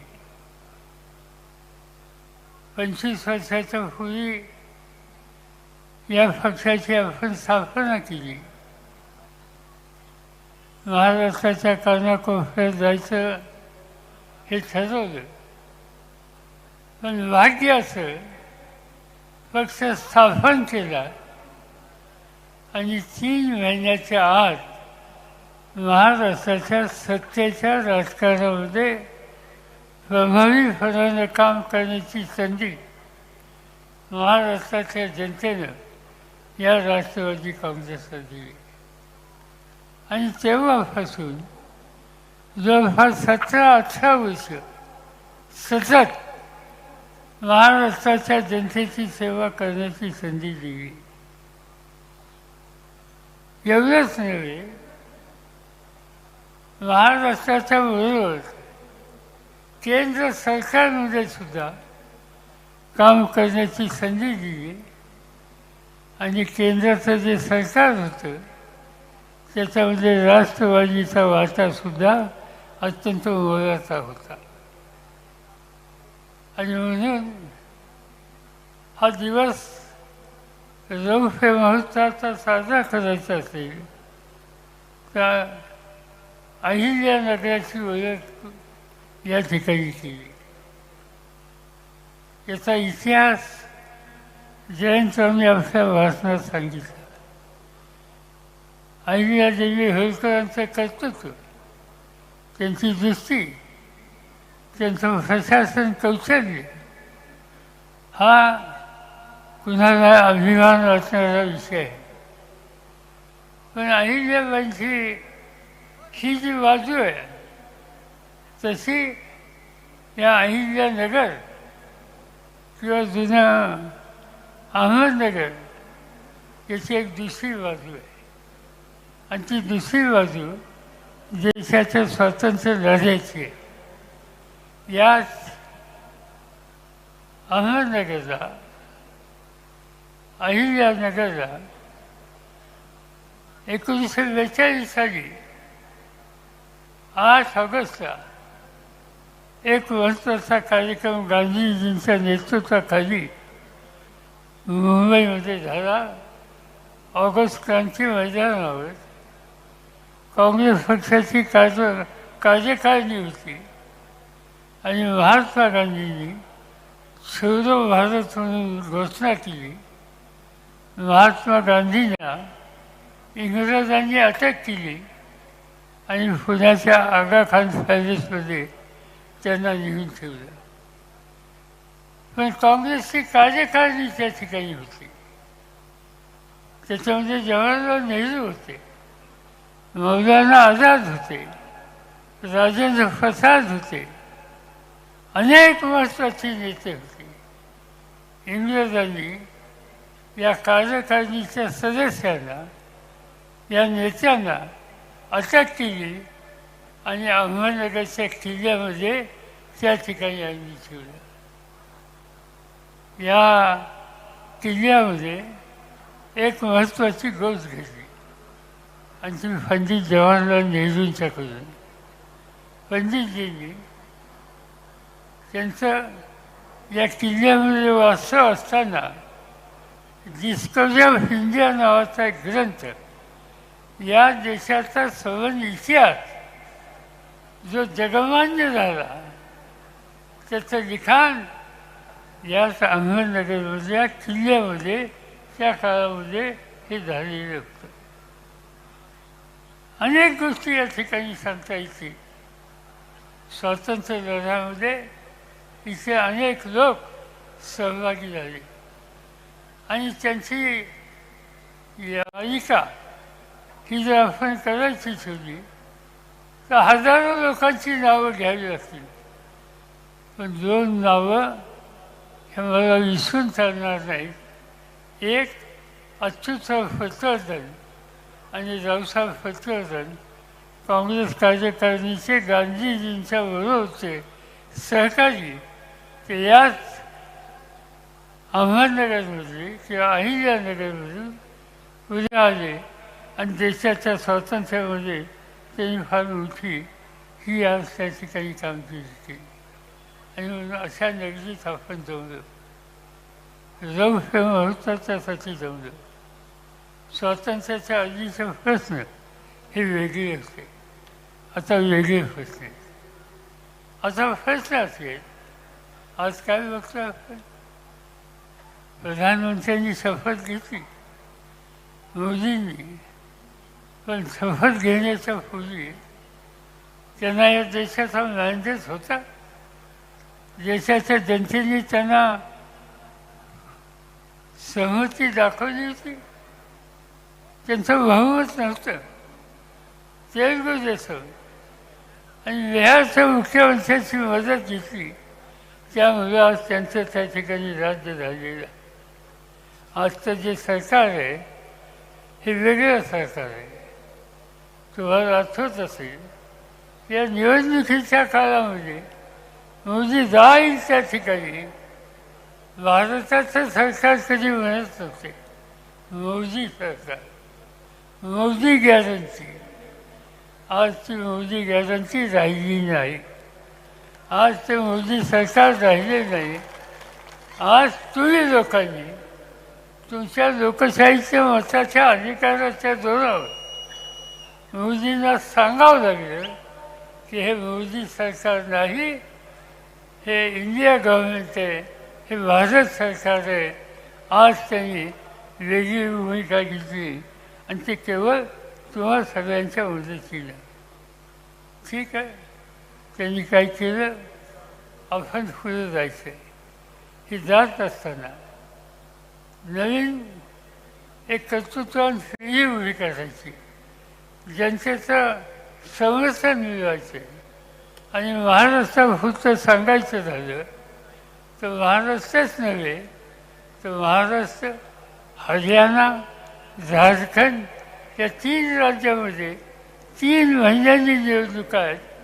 त्या निवडणुकीमध्ये आपल्याला कष्ट करायचे आहेत आणि त्या ठिकाणी सरकार आणायचे आहे आणि ते सरकार आणून लोकांना एक प्रकारचा विश्वास द्यायचा आहे. मोदी साहेबांचा प्रचार हा मी काही सांगण्याची आवश्यकता नाही. प्रधानमंत्री पदावर बसलेली व्यक्ती निवडणुकीमध्ये कशा पद्धतीने प्रयत्न करते. प्रधानमंत्री ह्या कुठल्या एका पक्षाचा नसतो, तो देशाचा असतो. अपेक्षा अशी असते की देशाच्या प्रधानमंत्र्यांनी देशाच्या सर्व जाती धर्म भाषा या घटकांचा विचार केला पाहिजे. पण हे करायला मोदी विसरले असं मला वाटत नाही. त्यांचे मुद्दाम केले कारण त्यांची विचारधारा ते होती. काय त्यांनी सांगितलं, अल्पसंख्याक हा देशाचा एक महत्त्वाचा वर्ग आहे. तो मुस्लिम असेल, तो ख्रिश्चन असेल, तो शीख असेल, तो फारसी असेल, तो कुठल्या जाती जमातीचा असेल. आज या लोकांच्यासाठी एक प्रकारचा विश्वास देण्याची कामगिरी ही राज्यकर्त्यांना करावी लागते. पण मोदी हे करण्याच्यासाठी कमी पाहिजे. त्यांनी भाषण केलं एके ठिकाणी. काय त्यांनी भाषण केलं? एका ठिकाणी भाषण करत असताना त्यांनी सांगितलं की या देशामध्ये ज्यांच्या घरात मुलं जास्त जन्माला येतात असा एक वर्ग आहे. याचा अर्थ त्यांना या देशातल्या मुस्लिम समाजाच्याबद्दलचं बोलायचं होतं हे स्पष्ट होतं. आणि म्हणजे काय ते म्हणजे की उद्याच्याला यांच्या हातात सत्ता गेली तर तुमच्या घराच्या भगिनीचं मंगळसूत्र ते काढून घेतली. कधी घडले असं या देशात. त्यांनी हे सांगितलं एका शेतकऱ्यांच्या मीटिंगमध्ये की उद्याच्याला यांच्या हातात सत्ता आली, तुमच्या घरी 2 म्हशी असतील त्याची एक म्हैस ते काढून घेतली. काय बोलायचं? प्रधानमंत्र्यांनी हे बोलायचं? प्रधानमंत्र्यांनी या प्रकारची चर्चा करायची? पण त्याचं तारतम्य पाळण्याच्या संबंधीच्या ज्या मर्यादा आहेत त्या मर्यादा मोदी साहेबांनी पाळली नाही ही गोष्ट विसरून चालणार नाही. राजकीय पक्ष आम्ही एकमेकाच्या टीका करतो, पण टीका करताना सुद्धा काही मर्यादा ठेवतो. काय बोलले मोदी? माझ्या बाबतीत बोलले. माझ्या बाबतीत त्यांनी बोलले की भटकचा आत्मा. माझ्याबद्दल त्यांनी उल्लेख केला हा भटकचा आत्मा आहे. एका दृष्टीनं बरं झालं. त्यांच्या म्हणण्याप्रमाणे आत्मा हा कायम राहतो. हा कायम राहणारा आत्मा तुम्हाला शोधणार नाही कारण तो कायम त्या ठिकाणी राहणार आहे. त्यांनी उल्लेख केला शिवसेनेच्या संदर्भात. बाळासाहेब ठाकरेंनी शिवसेनेची निर्मिती केली, त्यांनी राज्य केलं, मराठी माणसाचा आत्मविश्वास वाढला आणि त्याचा उल्लेख करत असताना ही नकली बापाची संघटना हे बोलणं काही शोभतं? एखाद्या संस्थेला एखाद्या व्यक्ती समूहाला त्यांची पार्श्वभूमी नकली आहे हे प्रधानमंत्र्यांनी बोलायचं? याचा अर्थ हा आहे की त्यांना तारतम्य राहिलेलं नाही. सत्ता हातात येते त्या सत्तेचं संरक्षण करणं, त्यावर सत्ता जर मिळायची शक्यता नसली तो माणूस बेफाम आणि अस्वस्थ कसा होतो त्या प्रकारची स्थिती त्यांनी या ठिकाणी झाली. ठीक आहे, त्यांच्याकडून झालं, आपण ते विसरूया. आपण नव्या विचारानं जाऊया. आपण हा देश कसा प्रगतीच्या रस्त्यावर न्यायचा त्याचा विचार आपण करूया. आणि ते करण्याच्यासाठी अनेक गोष्टी आपल्याला कराव्या लागेल. संघटना मजबूत करावं लागेल. समाजातला दलित वर्ग आहे, अल्पसंख्याक वर्ग आहे, महिलांचा वर्ग आहे, छोटे मोठे घटक आहेत त्यांच्या हिताची जपणूक ही करण्याच्या संबंधीची खबरदारी आपल्या सगळ्यांना घ्यायची आहे. आणि हे करणारा पक्ष कोणता, तर तो राष्ट्रवादी काँग्रेस पक्ष आहे. हा इतिहास निर्माण करायचा आहे आज या ठिकाणी सांगायचं.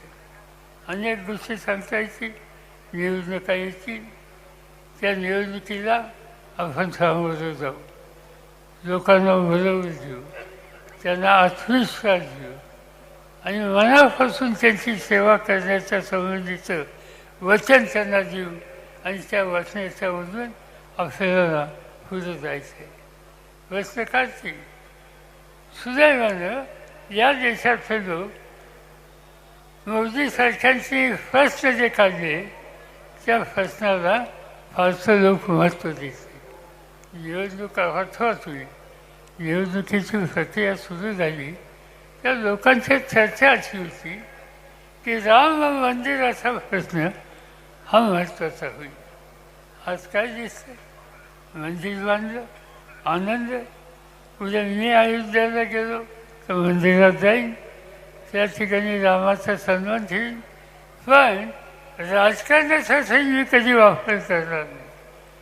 आणि ते चुकीचं काम राजकारणाच्यासाठी मोदींनी केलं त्याची नोंद अयोध्येच्या जनतेने केली. राम मंदिराचं स्मरण करून त्या ठिकाणी मोदींचा उमेदवार जो होता त्याचा 100% पराभव अयोध्येच्या जनतेने केला. हा इतिहास आपल्या सगळ्यांच्या समोर आहे आणि त्यामुळं आता त्याचा फारसा विचार करायचा नाही. तुम्ही चांगले लोक निवडून दिले, इथं 8 जणांचा परिचय तुम्हाला करून दिला. यातील प्रत्येक व्यक्ती ही लोकांच्या सुखदुःखाशी समरस होणार आहे. मी तुम्हाला खात्री देतो, या पक्षाचा नेता म्हणून हे आमचे सगळे खासदार दिल्लीमध्ये जातील, तुमच्या प्रश्नाच्यासाठी सतत जागरूक राहतील. नवीन काही लोक आहेत त्यासाठी त्यांना काही मार्गदर्शन हवं असेल तर त्या ठिकाणी मी काही दिवस आहे. मलाही आता यंदाच्या वर्षी पार्लमेंट आणि विधानसभा इथं जाऊन 56 वर्ष पूर्ण होत आहे. आणखीन किती वर्ष आहेत? 56 वर्ष. एकाही दिवसाची सुट्टी नाही. असं काम महाराष्ट्राच्या जनतेनं माझ्यावर सोपवलं. त्यामुळं मला जे काही या संबंधीचं ज्ञान असेल ते या अतिथीदारांच्या मागं कायमचं राहील आणि त्यांच्या मार्फत आज त्या ठिकाणी काम करून दिलं. सुदैवानं सुफिया आणि कोळी साहेब हे दोन्ही अनुभवी सदस्य आहेत. सुफियाची ही 4थी टर्म आहे, कोळी साहेबांची 2री टर्म आहे आणि संसदपटू म्हणून संसद संदर्भातला सन्मान हा या दोघांना मिळालेला आहे.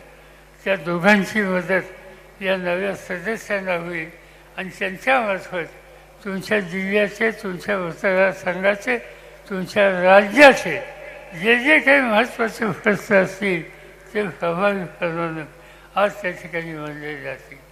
आणि म्हणून हे 8ही लोक माझ्या दृष्टीनं छत्रपती शिवाजी महाराजांचं अष्टप्रधान हे जे बनलं होतं तसं हे महाराष्ट्राच्या जनतेचे अष्टप्रधान महाराष्ट्राच्या हिताची जपणूक करते याची खात्री मी देतो. आता हा सवन सोहळा आयोजित करण्याच्यासाठी नगर जिल्ह्यातील राष्ट्रवादी त्याचे सगळे नेते आणि विशेषतः ते मोठ्या मताने त्यांना निवडून दिलं ते आपले खासदार निलेशजी या सगळ्यांना त्याचं श्रेय देतं.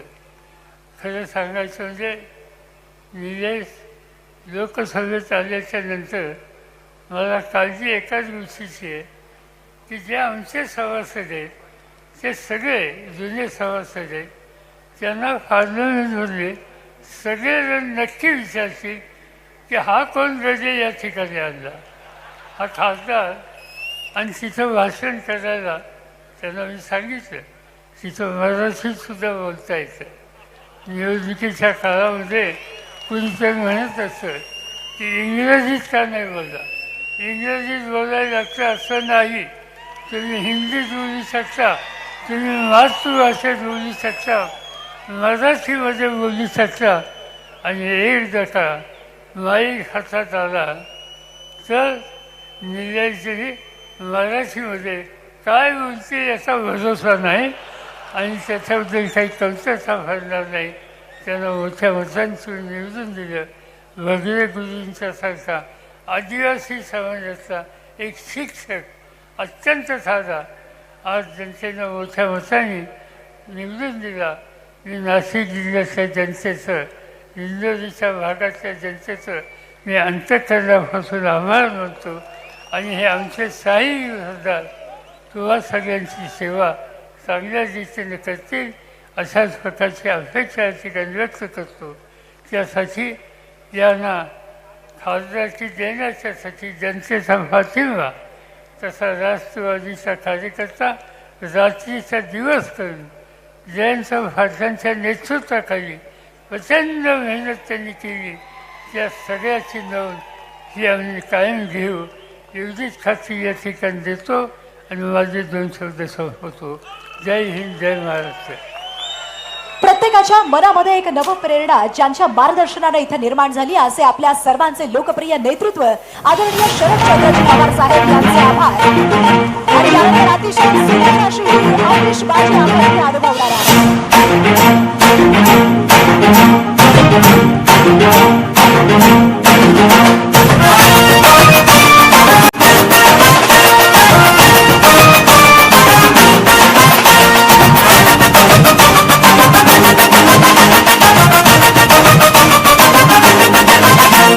शिवारात राबणारा बोल बळी राजा, सांगतोय झकणारा कामगार माझा. माय बहिणीची आली काळजाची हाक, राष्ट्रवादी होती आहे आमच्या मनात. साहेब सोबतीला महाराष्ट्र आहे अख्खा, उदरेल राष्ट्रवादी केला इरादा पक्का. साहेब सोबतीला महाराष्ट्र आहे अख्खा, उदरेल राष्ट्रवादी केला इरादा पक्का.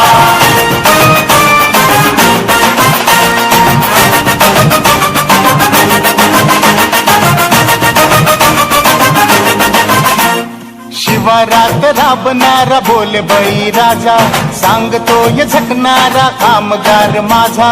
माय बहिणीची आली काळजाची हाक, राष्ट्रवादी होती आहे आमच्या मनात. साहेब सोबतीला महाराष्ट्र आहे अख्खा, उदरेल राष्ट्रवादी केला इरादा पक्का. साहेब सोबतीला महाराष्ट्र